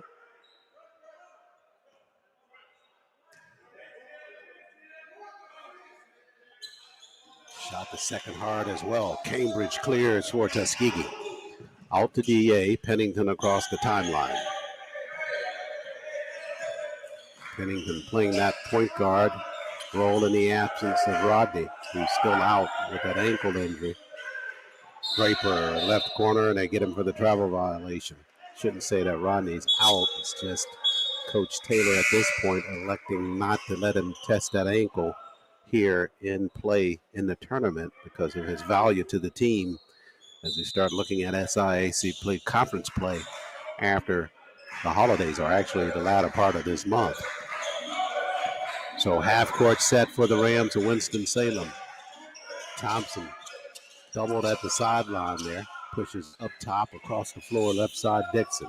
Now they hustle it back into the corner on the move, left side whistles, and going to the line for the Rams, it'll be Wesley Tubbs the second, or the third. So Tubbs at the line, shooting for Winston-Salem.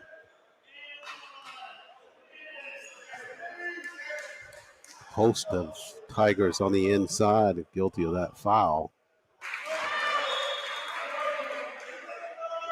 As Culpepper makes it back out on the floor, I think they called it on Noah Goins on the inside. That was Noah's second.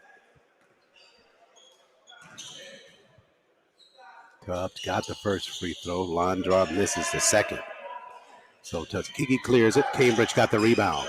Over to DA. Pennington across the timeline. Seasbury left side. Kevin Cambridge down in the corner. Dillon on the move. Hard push to the rack. Missed on a shot and a whistle. Dillon will be going to the line for Tuskegee. Dillon just getting a lot more comfortable on that floor. Last year, you did not see him making that many attempted breaks toward the basket. A little bit more reserve in his offensive play a year ago, but now he's going to the basket with a lot more confidence and a lot more often for Tuskegee. Cambridge knocks down that first free throw. He had 4 in the first 20 minutes. Gets his first point here in the second half.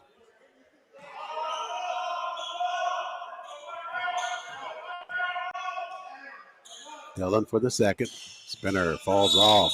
Rebounds at the block. We're going to have a whistle down low there. That's a good call. Oh, beg your pardon.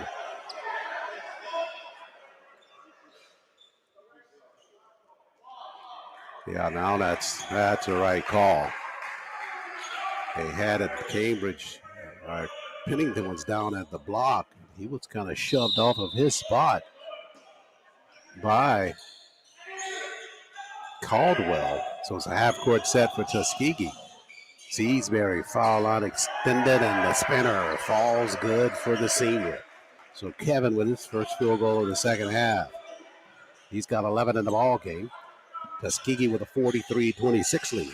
Half-court set. Rams almost throw it away. And got it across the floor. On the move, they will turn it over on the travel violation by Caldwell.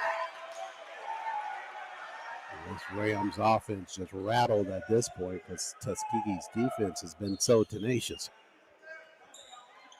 Culpepper with him bounded in the backcourt to Pennington. DA across the floor now. Seasbury back to DA. He's trapped and they took it away from him right side. To the glass, shot partially deflected at the rack, but the good follow-up there by Tubbs is good for the lay-in. Up the floor, Cambridge fouled there as Caldwell took a swipe at it. And a timeout taken on the floor. This one taken by the Golden Tigers of Tuskegee. Coach Taylor took it. They lead at 43-28, but you can understand why he may have taken it here. He wants to ensure that this rhythm that they had in that first half continues into the second. That means that they have got to continue to do the things that they were doing in the first 20 minutes of play, one of which was not turning the basketball over very much. And then when they got this basketball to that half-court set, DA had it taken away from him near the mid-stripe. And then on the subsequent play, that one did not go TU's way as well. So he's just trying to break that momentum here to ensure that they maintain that lead. 17-19 remains in this basketball game. Tuskegee leading the Rams of Winston-Salem State. We're live in the USVI Classic, sponsored by the Youth Entrepreneur Solution out of New York. It's third year for the Classic here in St. Thomas. Beautiful island of St. Thomas, and the hosts have been very generous to us as for our stay here through starting on yesterday or the day before yesterday on Thursday and right through the weekend. We anticipate more action from the Classic tomorrow. 3 ball games on tap. We do know some of the matchups for the second day of the tournament. We know that Claflin will be playing Shaw in tomorrow's play because Claflin won its ball game today. The second ball game against the Golden Rams of Albany State. So they'll meet Shaw, who lost in the first ball game in the tournament against the University of Fort Lauderdale. So Claflin Shaw tomorrow. And then we know that it will be University of Fort Lauderdale playing the loser of this ball game, either Tuskegee or Winston-Salem.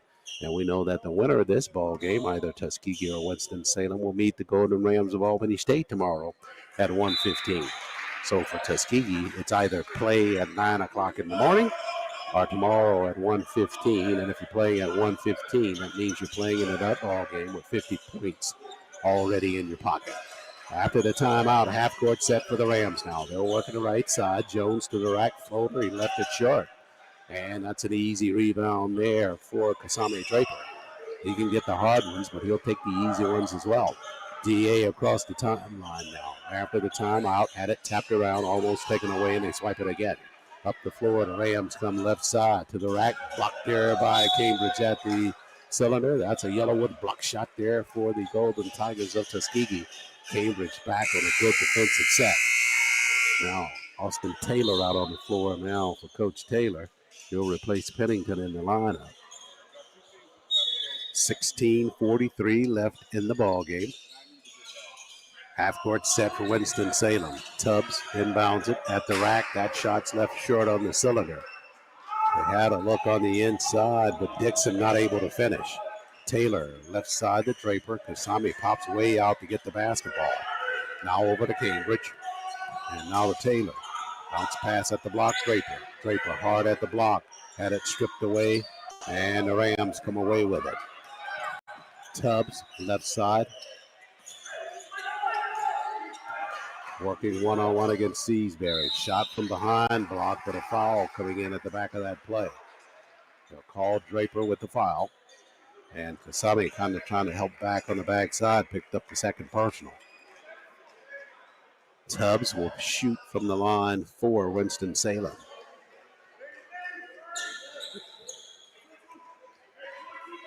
.16-10 left. Tuskegee with a 43-28 lead.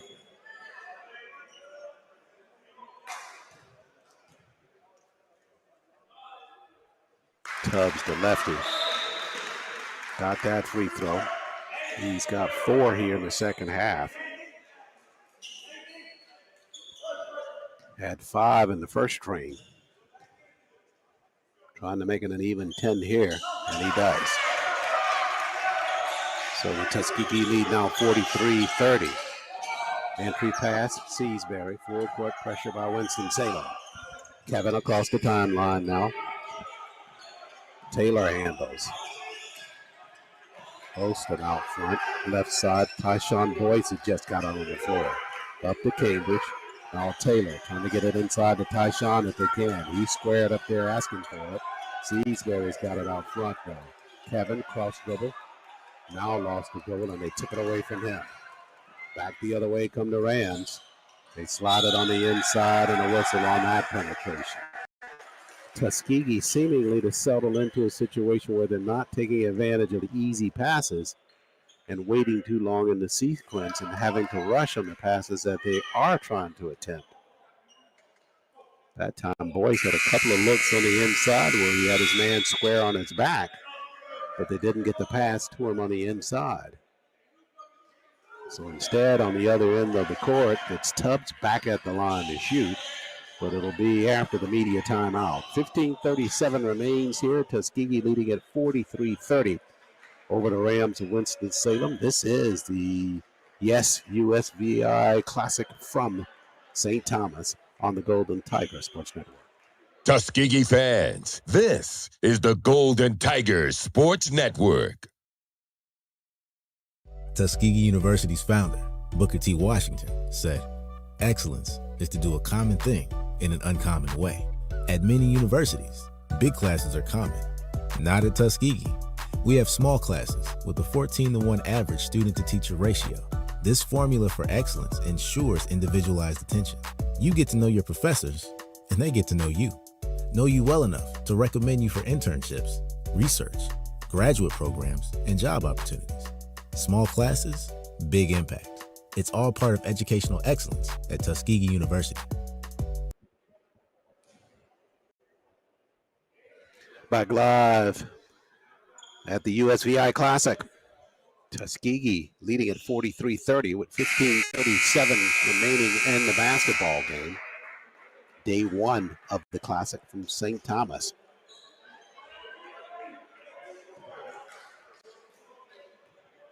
Eudora Kean Gymnasium, one of the high schools here in St. Thomas, hosting this year's Classic.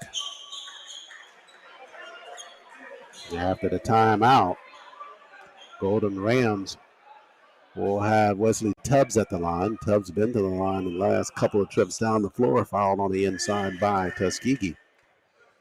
Chance to add more to his scoring column and to continue cutting into the Tuskegee deficit as he hits the first free throw. So one more coming.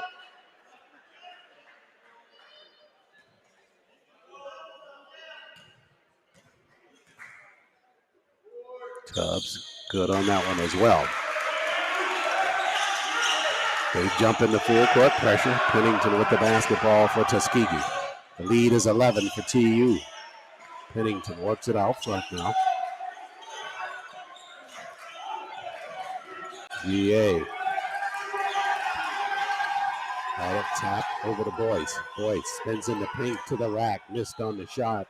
And the basketball tapped out of bounds. It'll come back to Cambridge. Cambridge trying to give it a reverse lay in left side. Dillon's fouled. He'll be at the line shooting.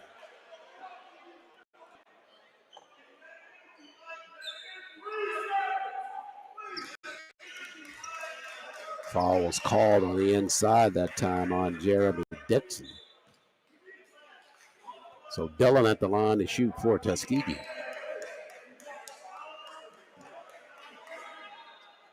Tuskegee by 11 with 15:13 remaining. Cambridge missed on that first free throw. This is where these free throws become so ever important. You have a lead. Free throws can help you maintain it.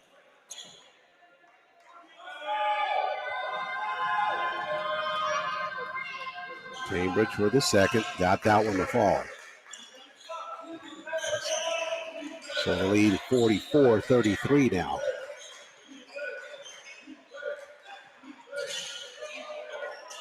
Oh, it should be 44-32.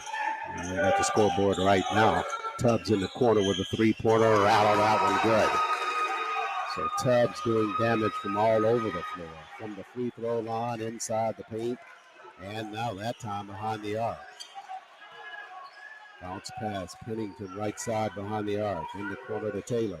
Taylor slides it back to Pennington at the block. And that one's tapped out of bounds. Momentum now decidedly in favor of the Rams of Winston-Salem. Tuskegee trying to quell that and to continue to lead.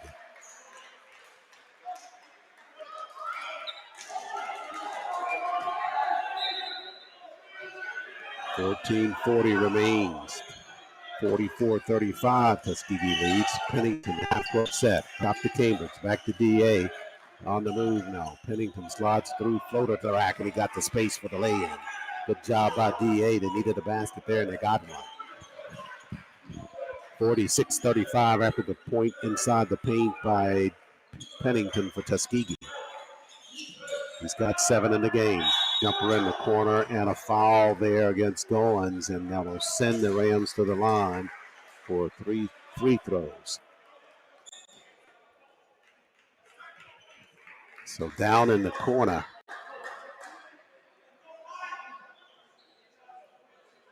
I think they got Taylor for the foul in the corner. So that was Oston guilty of the foul for Tuskegee, his second. And at the line for the Rams is Caldwell shooting, and he got the first. Got 2 more left. He was deep in the corner shooting a 3. So Wells for the second of 3.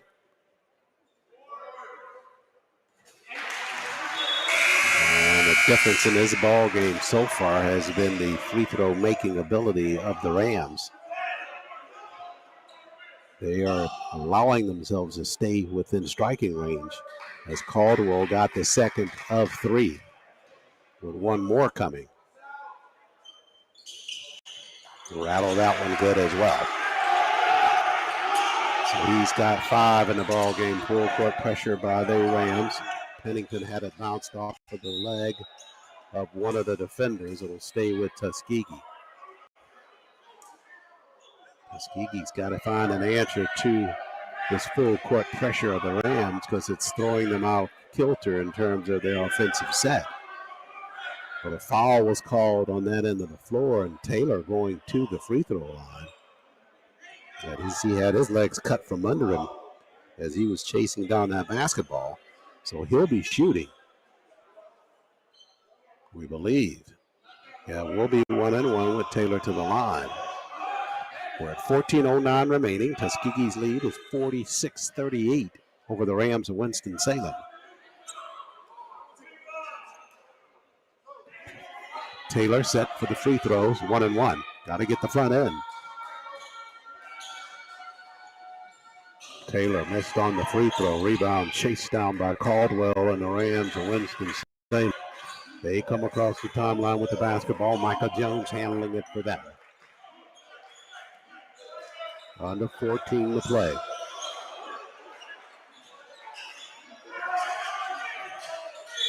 Whistles back the other way. Push off with the offensive arm there by Jones as he tried to ride by Taylor out front. Handling it with his left hand, dribbling it, and pushed off with the right with the elbow, and the basketball back over to TU. So Jones picks up that personal.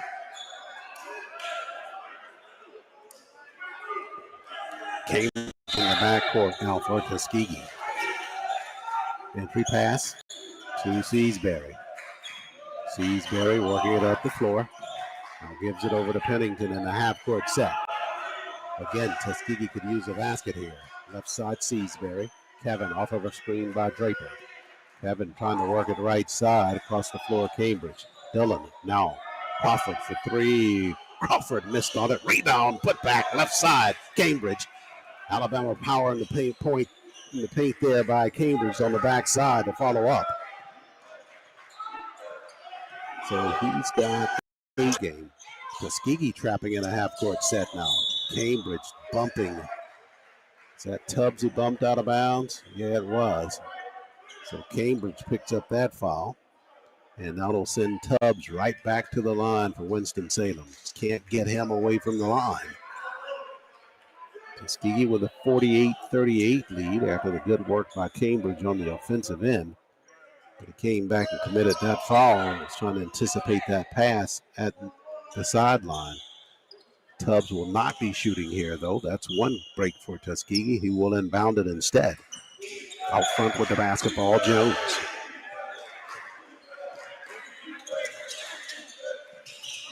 Now back out on the floor handling the basketball is Ingram. Ingram tied up, is loose on the floor. Cambridge,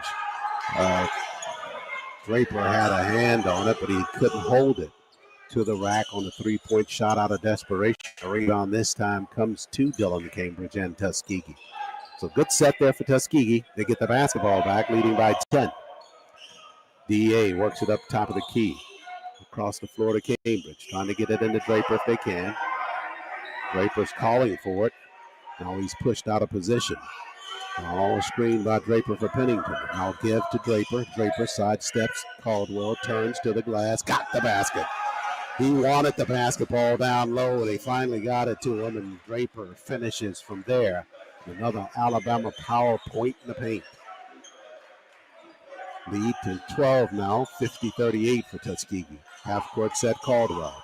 He's on the move at the block, slides all the way through, taken away by Crawford and Tuskegee. Caldwell got too deep under the cylinder and just gave it up too easily. Crawford picked it up for Tuskegee. Here comes Pennington across the timeline. 11:50 remains in the ball game. They jump DA out front, up top Cambridge. At the block, Draper, they throw it away. Here comes Tubbs with a hard push left side. Euro step by him and he finishes for the Rams.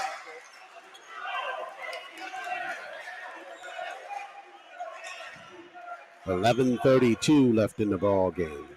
Good work there by Tubbs defensively for the Rams. Half-court set for Tuskegee down. Draper with it away from the basket. 10-point lead for TU. Pennington at the block, Draper. Draper one-on-one, spins inside and whistles on the play. And they get him for a travel violation at the block.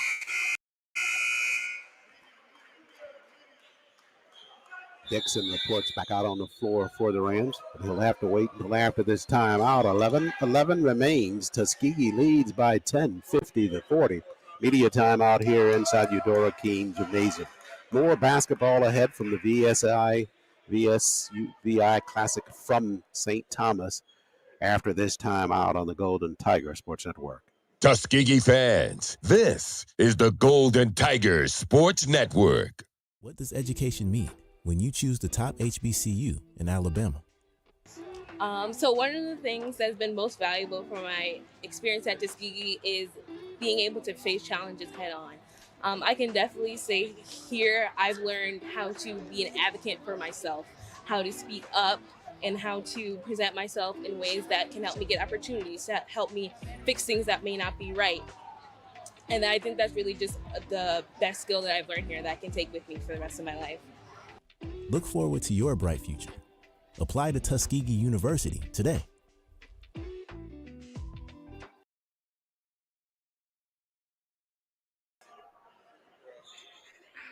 We're back live at the USVI Classic here in St. Thomas, U.S. Virgin Islands.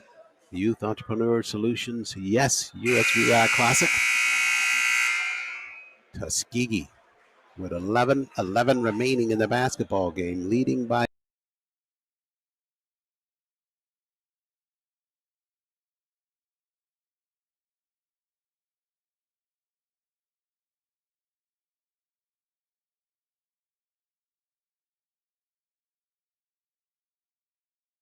State, who lost earlier today. That'll be a 1:15 start if Tuskegee's able to hold on here against Winston-Salem. After the timeout, Caldwell and the Rams will have the basketball to get things started. Jones in the backcourt. Julian Watson out on the floor now for Tuskegee. As Tubbs handles and a whistle, and they got him for a travel violation. Coach Corey Thompson coming up with his hands in kind of the prayer position over his lips and under his nose, saying that could not have been a travel. Full court pressure now. Tuskegee inbounds it in the backcourt to Watson. Julian guarded there in the backcourt by Boykin. Julian, hard push right side, lead behind for Draper, but led him too far under the block. Nice idea, but just too deep underneath there. 10:45 remaining in the ball game. Tuskegee by 10. Whistles there near the foul line. Draper guilty of a foul. Riding too tightly on Dixon.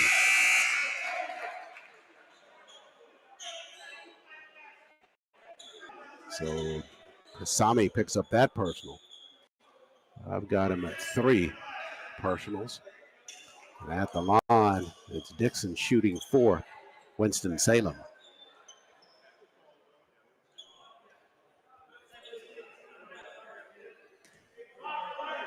$10:40 left.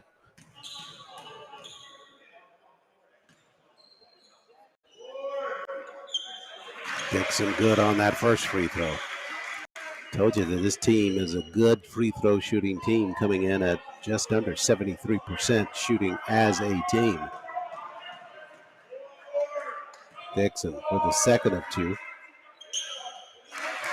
And they take all the 3 points you can give them. You got them both from the line. 8-point lead now for Tuskegee. Pennington, middle of the floor now. Left side, Goins comes out to get the basketball. Noah surveys up top to Crawford. Trey, left side, Seasbury. Kevin on the move inside the paint, jumper, foul line. Missed on the shot. Crawford got a hand on it. It's tapped, and it's going to stay with Tuskegee. Good job there by Crawford to keep that basketball alive, and it came off of one of the hands of the defenders for Winston-Salem.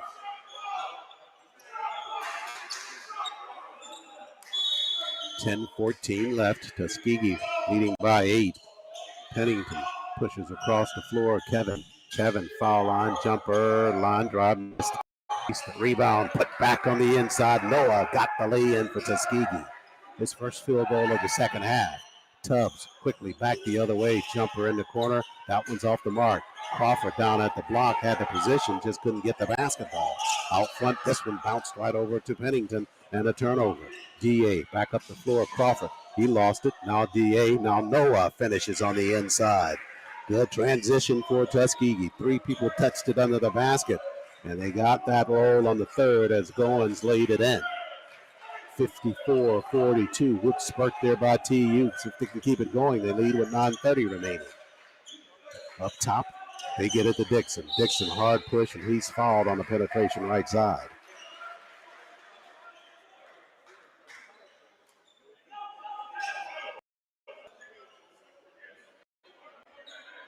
They got Noah for that foul. Cambridge set to come in. 9:25 remaining.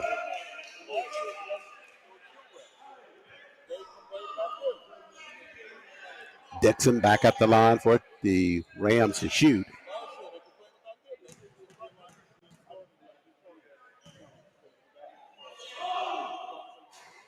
Dixon on a roll. That one falls good. Goins takes a seat. Crawford takes a seat. Cambridge back out. Tyshawn Boyce out for Coach Taylor. Cambridge with that left wrist wrapped. As Dixon got them both from the line. He's 2 of 2 from the free throw line. His last 2 trips there. Culpepper inbound it in the corner to Seasbury. Kevin, he'll work it up the floor, and he's bumped into backcourt by Thompson. So that'll send Seasbury to the line, and Tuskegee with a chance to help itself from the line.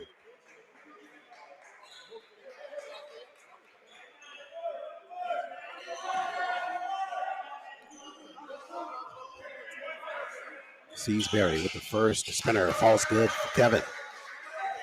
He's got 3 in the second half. 12 overall.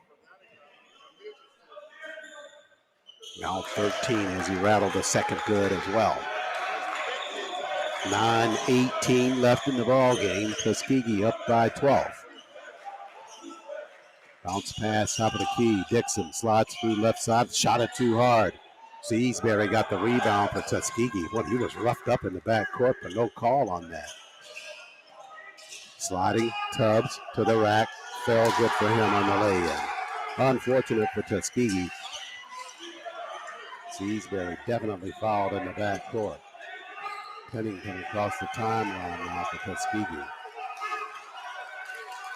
DA sets it left side to Boyce. 8:40 left. The ball tap, diving for it. And the basketball belongs. It'll stay with Tuskegee.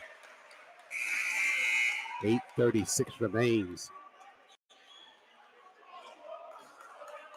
Trying to wipe up some of that perspiration where the players hit the floor just in front of the storage table on the other side. Tuskegee with a 56-46 lead. Culpepper, far side of the floor to inbound it. Pushes in the backcourt to Pennington. Seasbury's got it now. He'll slide left side. Head fake. Jumper got it airborne. Seasbury. Oh, what a clutch jumper there by him. He's got 6 in the second half. None bigger than that one. 58-46. Challenge defensively. Just rose above that and knocked down the jumper. 8:14 left. Tubbs out front with it. Guarded by Crawford. Now pushes in the corner. 3-point shot there. That one's way off the mark, but the rebound, Dixon at the block. Try to put back, and he's fouled. Tuskegee is there position-wise. They're just not getting the rebound off of the first bounce from the cylinder. And that will send Dixon back to the free throw line. Fouled at the block by Cambridge.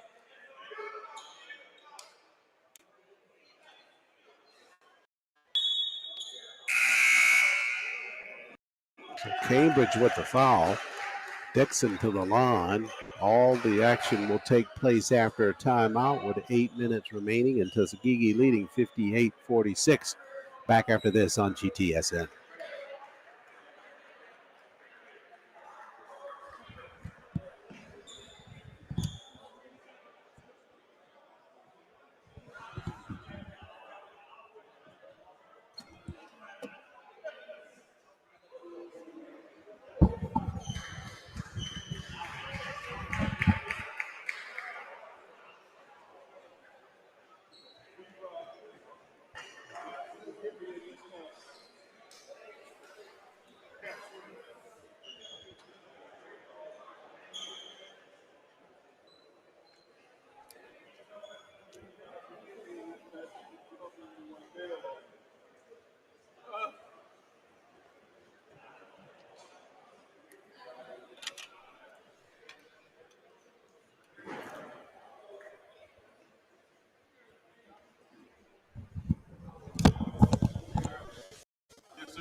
Back up here inside Eudora Kean Gymnasium at the USVI Classic. Golden Tigers of Tuskegee leading it with 8 minutes remaining, 58-46 over the Rams of Winston-Salem State. Winner of this ball game into the 1:30 matchup tomorrow against the Golden Rams of Albany State, and Tuskegee certainly hoping that's going to be an SIAC affair. They'll have gotten to that second round, carrying the 50 points away from today's win into the contest. But at the line for the Rams of Winston-Salem State, it's Jeremy Dixon. Dixon to shoot here. And that one stays down for Dixon as well. He's hit his last 6 free throws in a row for the Rams of Winston-Salem to keep them right there in this basketball game, set for the second of 2. Cox aims, fires, spinner. That one's off the mark. Cambridge is for Tuskegee. Pennington quickly comes to the basketball. And DA across the timeline now, guarded very closely there by Boykin. Right side, Cambridge with the basketball. Back to DA. Now back up top, Culpepper. Chip pushes up top to Trey. And Crawford back to Culpepper. 7:35 left in the ball game now. DA held and slides through the defense, but still no call. Got wrapped and held, but there's no call on the inside. Dillon clears for Tuskegee. Up the floor, Culpepper. 2-on-2, and WC will pull back out front. That's the Seasbury now. Pennington out front. Right side, Cambridge. Cambridge up top to Crawford, who popped out for the basketball. And now Seasbury with 7:08 left. Jumper right side. Seasbury again for Tuskegee. Nice job by him on the jumper. Back-to-back field goals for Seasbury. With 7 minutes left, Tuskegee up 60-47. Rams half-court set now. Seasbury. Wonderful job last couple of trips down the floor. Jumper in the corner for 3. That one's on the iron. Cambridge got the position over Dixon. And Dillon with the rebound for Tuskegee. Up the floor to Pennington. Pennington pushes back. Culpepper. Double C. Got it for Tuskegee. Culpepper knocks down a big one. That was his first field goal of the ball game, but it could not have come at a better time for Culpepper and Tuskegee. That'll make it 63-47 with 6:28 remaining and another timeout on the floor. Big back-to-back field goals from Seasbury and Culpepper give the Golden Tigers a little bit more breathing room. We'll take a breather as well on the Golden Tiger Sports Network.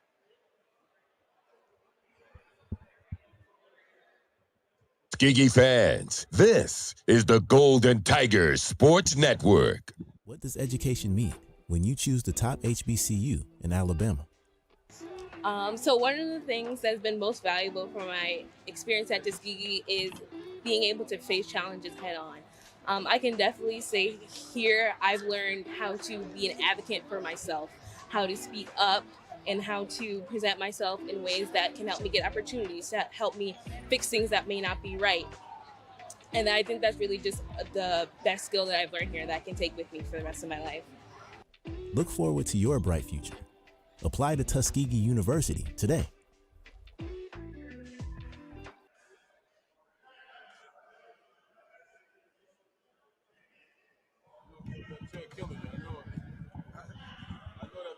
Back live here inside the Eudora Kean Gymnasium. Golden Tigers of Tuskegee leading the Rams of Winston-Salem. 63-47, trying to hang on here to go into that second round out of the winner's bracket. After the timeout, basketball will belong to the Rams of Winston-Salem.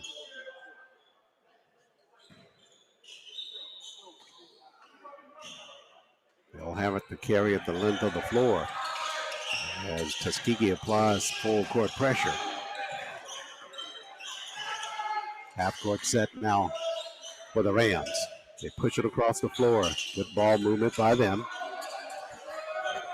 Now down in the corner, Tubbs, guarded by Evan Howell, who just checked in, and a whistle down at the block. Tuskegee just not taking control of that baseline.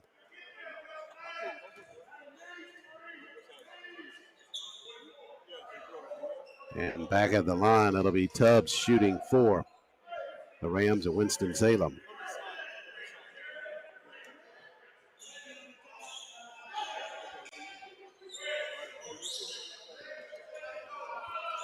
We're down to 6:06 remaining.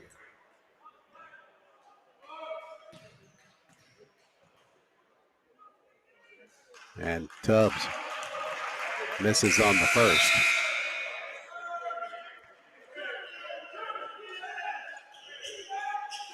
Howell takes a seat. We'll get rid of some of the background on the broadcast as Tubbs got them both from the line. Seasbury in the backcourt runs into traffic, almost had it taken away, but he regains, comes across the timeline now. Bounce pass, Crawford right side, and that one out of bounds.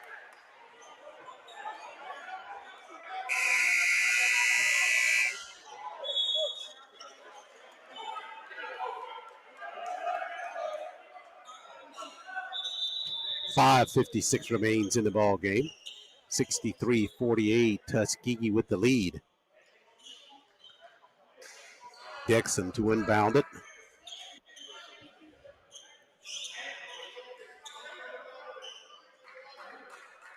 Julian Watson out on the floor now for Tuskegee. So it's Watson, Seasbury, Olsen, Taylor out there, Tyshawn Boyce, and Chip Culpepper, the 5 for Coach Taylor. Asking for a good couple of quality minutes from these guys to get it down in the strike zone for the other starters to stay out for the remainder of the ball game. Deep jumper from out front. That one's off the mark. Good square out again by Tuskegee, but they come up empty. They don't come away with the basketball, and a jump ball call this time. Tuskegee squared out perfectly down low, but somehow Kamara able to come in between the three defenders and get the rebound. As Cambridge comes back out on the floor, he'll replace Julian Watson. 5:37 left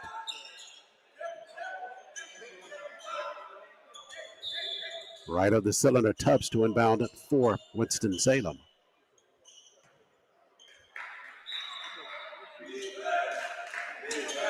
Surveys the inside on a turn down in the corner, all the way through. Reverse layups off the mark. And a whistle on the inside.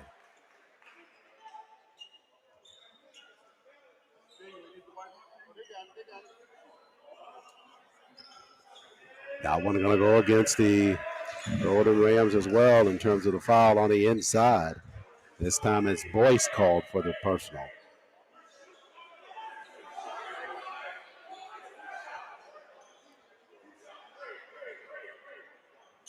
Officials trying to determine which Ram was fouled. I think Tubbs certainly going to get up at the line and make them say that it wasn't him. He comes away smiling, said, I'll try it. And now they'll send Kamara to the line saying that he was the one that fouled. But at the end of the day, I think it was Jones who had the basketball who was fouled. But we'll see. They're going to say Kamara instead. I believe the Rams may have a legitimate contention there. I think I saw that all the way with Michael Jones falling to the surface with the basketball on an attempted shot. But instead, it will be Abu Kamara at the line shooting for Winston-Salem.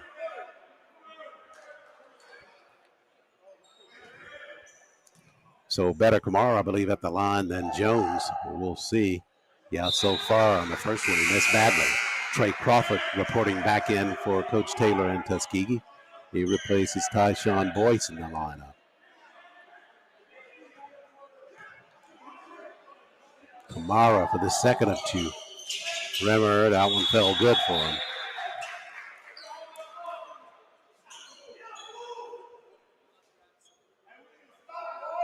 And Kamara got the free throw, but he stopped immediately. I think they may have some blood trickling off of his hand onto his jersey. He's trying to see if he can't get it stopped somewhere, looking for a towel. Not sure. I think they just had him wipe it off.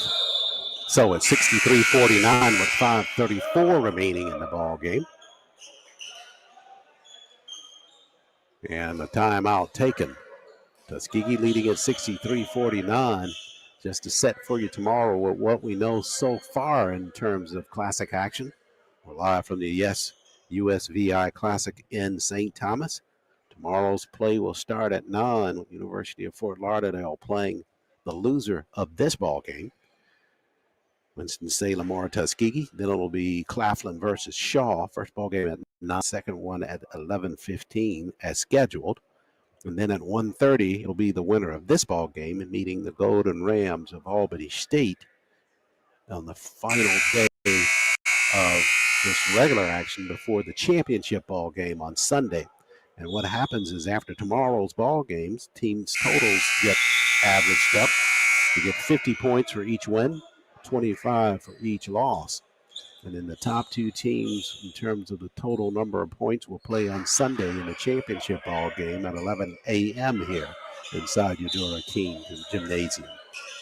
And if there is a tie of more than two teams, they will go to the strength of your wins during the tournament or the classic, meaning how much you won by against each team you played, and the team with the highest total is the one that goes.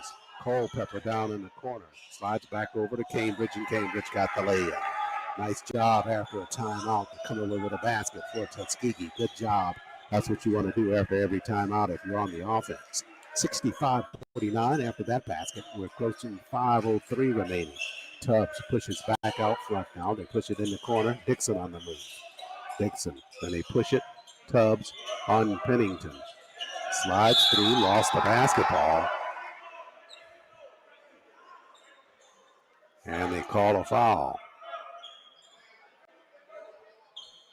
Call a foul on Cambridge on the inside. And guess who's back at the line? It's Wesley Tubbs III. He has lived at that line here in the second half for the Rams of Winston-Salem. 4:53 remains in it. Tuskegee leads at 65-49.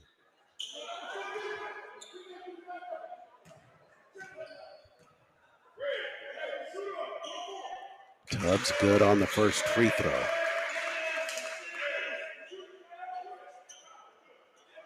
He's got 15 in the second half. Total of 20 in the ball game overall. Missed on the second free throw. As Pennington's in the backcourt now. Across the timeline. Seasbury handles Kevin with a couple of big free throws late in this basketball game. Pennington out front now. He'll work it right side, slides all the way through, had it tripped from behind and out of bounds. It'll stay with Tuskegee with 4:32 remaining in the ball game. The inbound at left of the cylinder, looks to the inside, slides it over to Seasbury. Seasbury gets it in play. He has to hurry, fires a jumper, missed on everything. Basketball tapped around, and the Rams come away with it. They go back with Tubbs. Quick step, sliding across the paint. Floater is good by Tubbs. Timeout taken, 4:17 remaining. 65-52 after the runner inside the paint by Tubbs for the Rams of Winston-Salem. So Tubbs with 22 in the ball game. Had some phenomenal play for Winston-Salem. Sophomore from Charlotte, North Carolina, doing a good job for them to keep them at least in pace in this basketball with a chance to win it. Winston-Salem 2-4 on their regular season. Tuskegee at 3-5 and 2-2 in the SIAC. Of course, this doesn't matter in terms of conference records because this is non-conference as it relates to the Classic. But it is a good measuring stick for this Tuskegee program versus a CIAA team known for their basketball. And it is a good measure against the team that they met last year in the Chris Paul Classic up in Connecticut. Came up short in that ball game against Winston-Salem. Trying to see if they can better that effort with a win here in St. Thomas.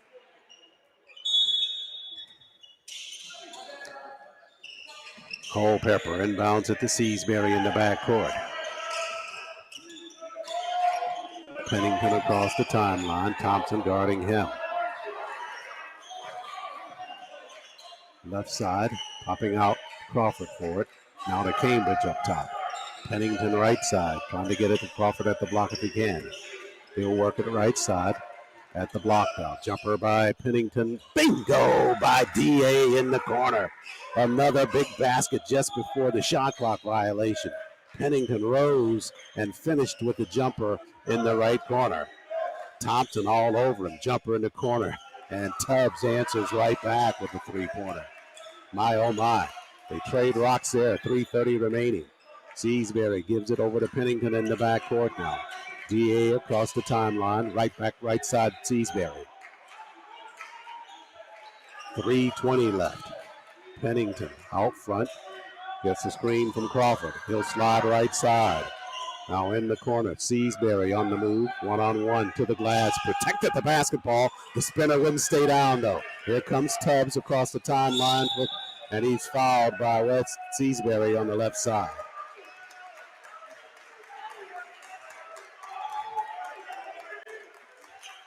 Seasbury with the foul, and Coach Taylor just exhorting that we don't need that.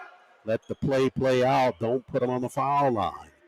3:03 remains, and that's exactly what's happened. Tubbs goes back to the line again. He's hit 5 free throws in this second half. And he'll come to the line to shoot a couple more here with 3:03 remaining, and Tuskegee leading at 67-55. But before he does that, a timeout on the floor. Let's join him on the timeout on the Golden Tigers Sports Network. Tuskegee fans, this is the Golden Tigers Sports Network.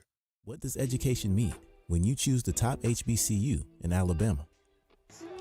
So one of the things that's been most valuable from my experience at Tuskegee is being able to face challenges head on. I can definitely say here I've learned how to be an advocate for myself, how to speak up, and how to present myself in ways that can help me get opportunities, that help me fix things that may not be right.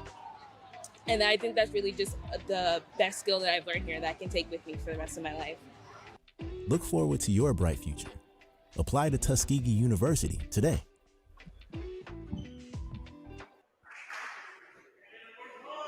Back live here inside Eudora Kean Gymnasium. Yes, SUVI Classic as the Golden Tigers of Tuskegee lead the Rams of Winston-Salem 67-55. Just 3:03 remaining. When players make it back out onto the floor, Wesley Tubbs will be at the line for the Rams to shoot. He was fouled crossing the mid-stripe by Kevin Seasbury, and Kevin got no less than 3 lessons from the coaching staff as he came to the bench about the unwarranted nature of that foul at this part of the ball game. You do not want to stop the clock and have them at the line shooting, a chance to gain or cut your lead from the free throw line with no time running off the clock. You want them to run that play out and make them burn time to earn a basket. Coach Taylor took the time out to tell him that, and he got the same bit of advice from former player at Tuskegee and now Coach Devin Booker about what that situation called for. Tubbs at the line spins the first free throw good. This is exactly what they were talking against. No time running. They picked up a point already.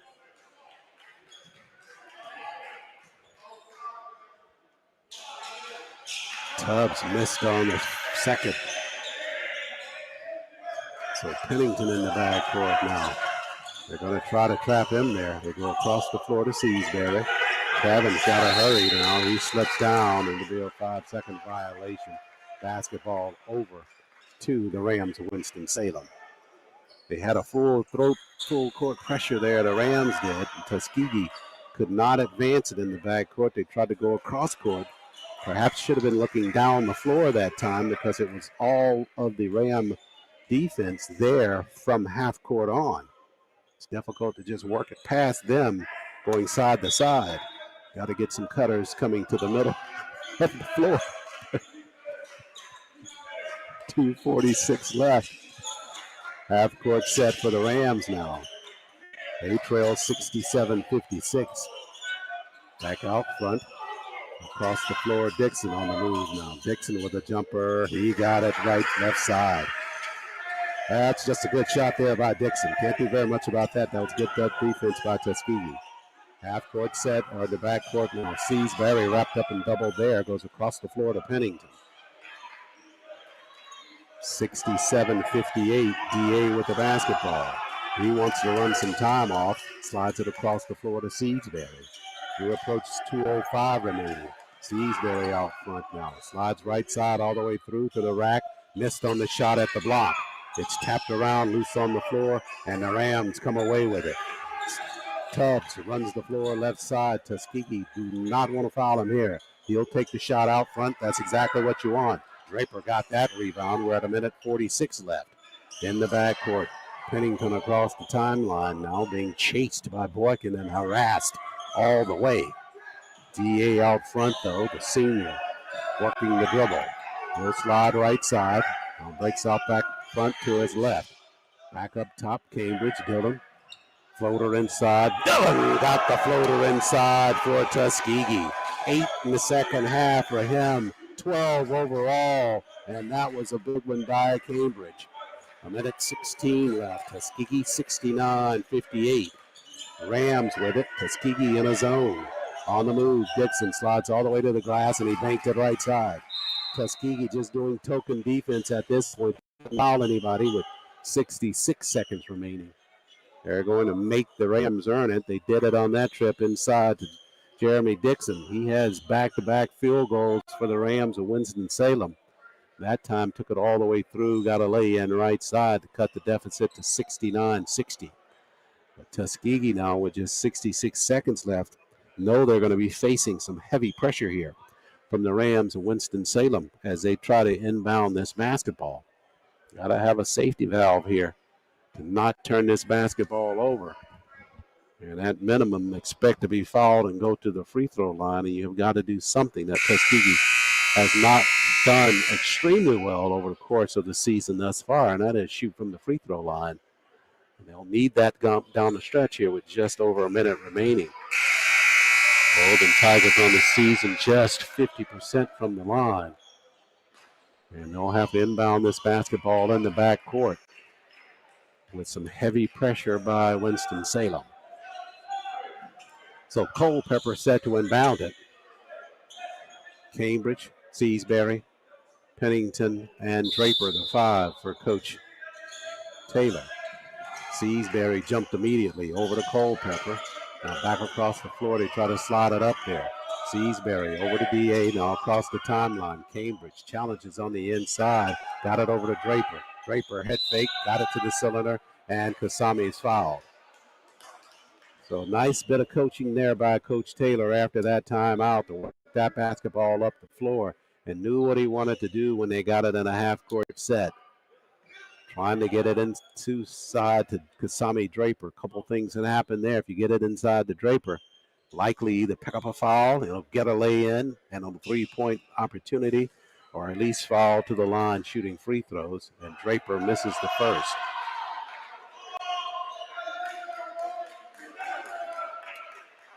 Seasbury thought that this was a 1-and-1. It was a two-shot foul. All two teams already in the bonus.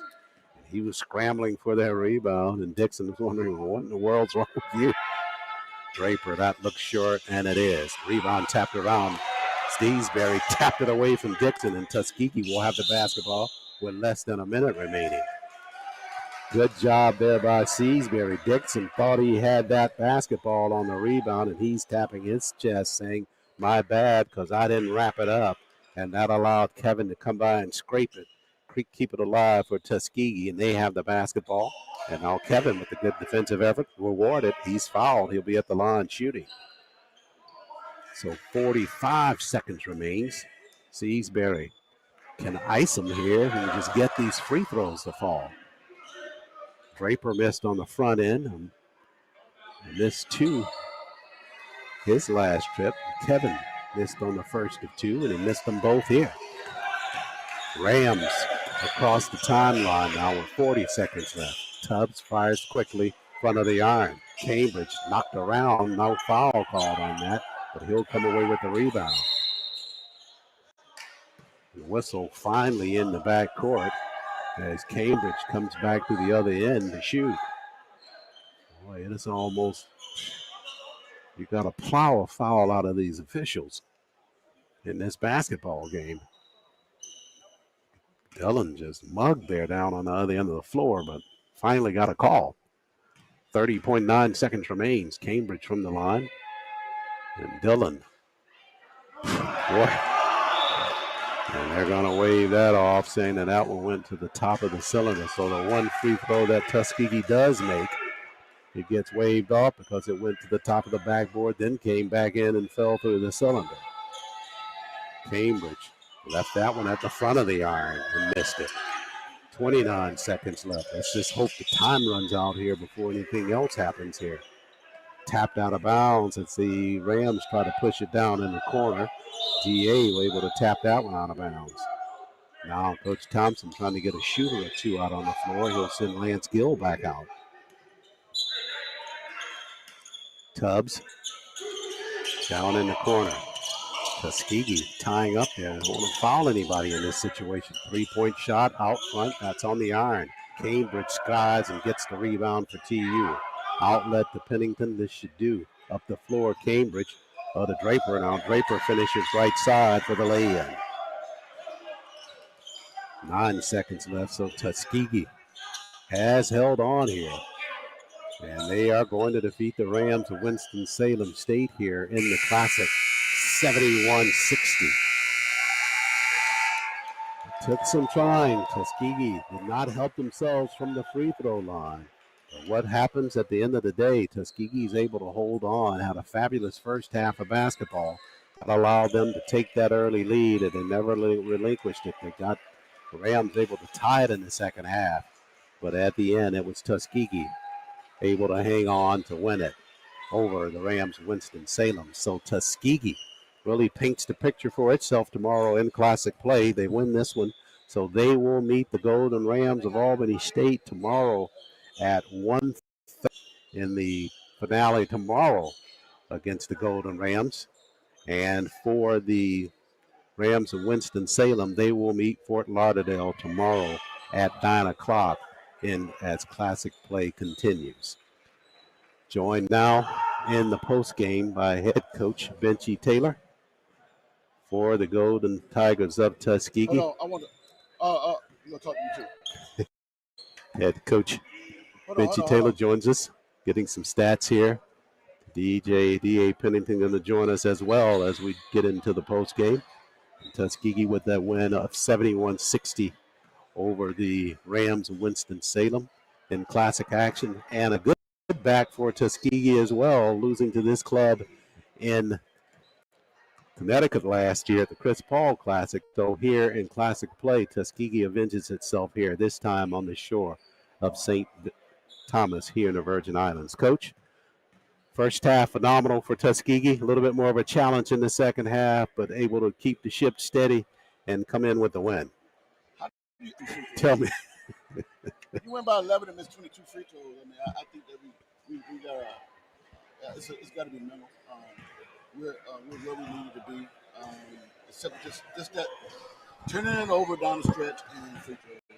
And it's cost us some games already this year, but we were able to survive. And we'll have to play better tomorrow in order to win. Some of the play this afternoon centered a lot around Kasami in the middle. Got some outstanding results from him, either him finishing strong and then going to the line. We didn't get the full results we wanted from that, but the strategy just worked well. They just did not have an answer for Kasami on the inside.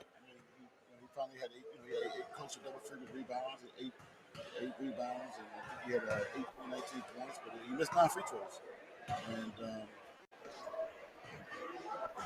And he had 9 free throws, so we got to go regroup, go get us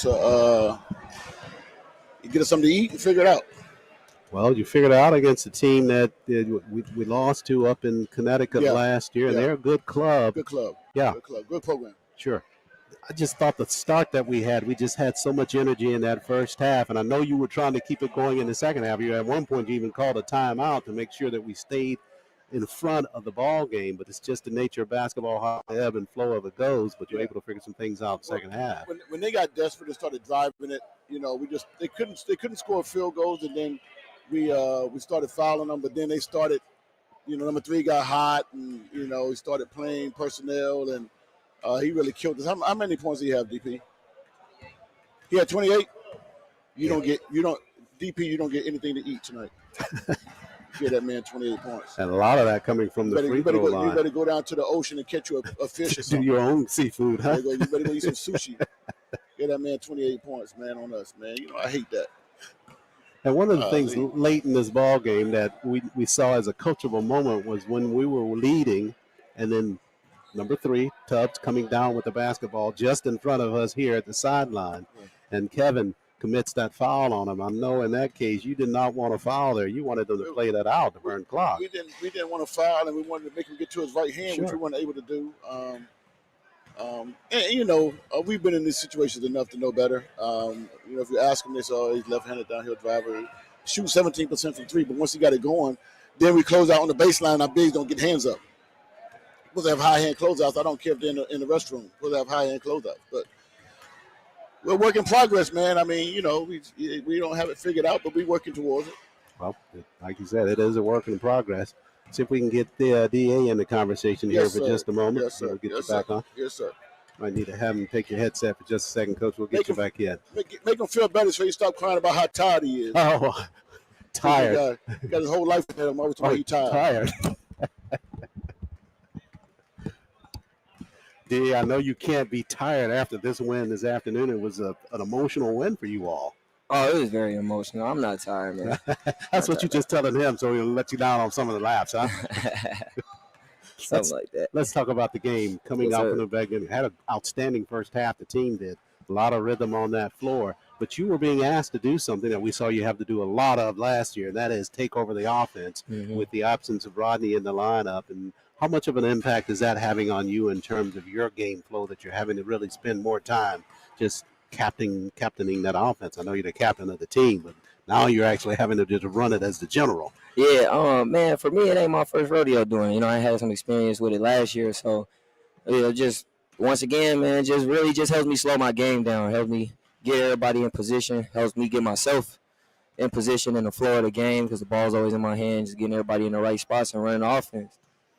In this ball game, late in that second or in the second half in general, they started to really press or step the press up on us the full length of the floor. How concerned were you about that going into the latter stages, trying to protect that lead? Man, I wasn't too concerned about it. We just got to be a little bit stronger with the ball, and once again, just knock free throws down. We knock free throws down and stay stronger with the ball and don't turn the ball over. It's all fake defense. Tomorrow you meet a conference opponent in the Golden Rams of Albany State. The alternative would have been if we lose, we play at 9 o'clock tomorrow morning. I know we don't want that. Early turnaround. And you get a conference opponent at 1:30 tomorrow afternoon. And the thing about this classic is you bank the 50 points as a team going into that ball game. So if you're able to overcome the Golden Rams, which we played them early in the season down there, didn't win that ball game, had a good showing though. Tough game. But it's going to be a good opportunity to kind of avenge that loss here in the Classic. Yeah, that's just to us, we look at it just another opportunity to go at them again. You know what I'm saying? They got us the first time we played them, so why not go at them and test where we at now? You'll have them tomorrow at 1:30 right here in the Classic, and if you win that, you'll be on the Sunday for the championship. That's the goal, championship Sunday. Well, that's what everybody pray for, dream for. Well, we're looking to see you in it on Sunday, but we got business to take care of tomorrow. We got business. We got business to continue to tomorrow. Yes, sir. We'll see if it's done. We know you'll lead the effort. Yes, sir. Tomorrow at 1:30. Thanks, DA. Yes, sir. Thanks for having me. Yes, sir. Y'all stay safe. Pendleton joining us here in postgame as the Golden Tigers of Tuskegee win it 71-60 over the Rams of Winston-Salem. So that means that they punch into second-round action tomorrow, 50 points to the good. They'll meet the Golden Rams of Albany State. We can sleep in a little bit late tomorrow, as that ball game will be at 1:30 right here inside the Eudora Kean Gymnasium. And the Golden Tigers will meet the Golden Rams of Albany State. We had to come all the way down here to St. Thomas to get an SIAC matchup. But boy, are we glad we did that. Great site, great host venue for it here, and a great resort and recreation spot in St. Thomas overall. So day one action in the books from the USVI Classic. First ball game, University of Fort Lauderdale defeating the Bears of Shaw. So tomorrow at 9, it'll be University of Fort Lauderdale meeting the Rams of Winston-Salem. Then at 11, it'll be Claflin playing Shaw. And then at 1:30, the Golden Tigers of Tuskegee, by virtue of a 71-60 win over the Rams of Winston-Salem, they will meet the Golden Rams of Albany State in tomorrow's play. That'll do it for our coverage here today from the USVI Classic here in St. Thomas. We're right back here tomorrow at 1:20 for the start of the Tuskegee Albany State ball game here from the Classic in St. Thomas. Until then, special thanks to our president, Dr. Mark Brown, Athletics Director Reginald Ruffin, on site here at St. Thomas and at the facility, Deborah Rogers, our Deputy Director of Athletics, Jordan Benson down here as well. Nick Brown, thanks to you, and special thanks to Eric Tabor handling our remote production here for our contest this afternoon. That'll do it here from St. Thomas. Final score once again, Tuskegee wins it 71-60 over the Rams of Winston-Salem State. Back here tomorrow with more basketball action on the Golden Tiger Sports Network. Thanks for joining us. Charles Sports saying have a great evening, everybody. This has been a production of the Golden Tiger Sports Network.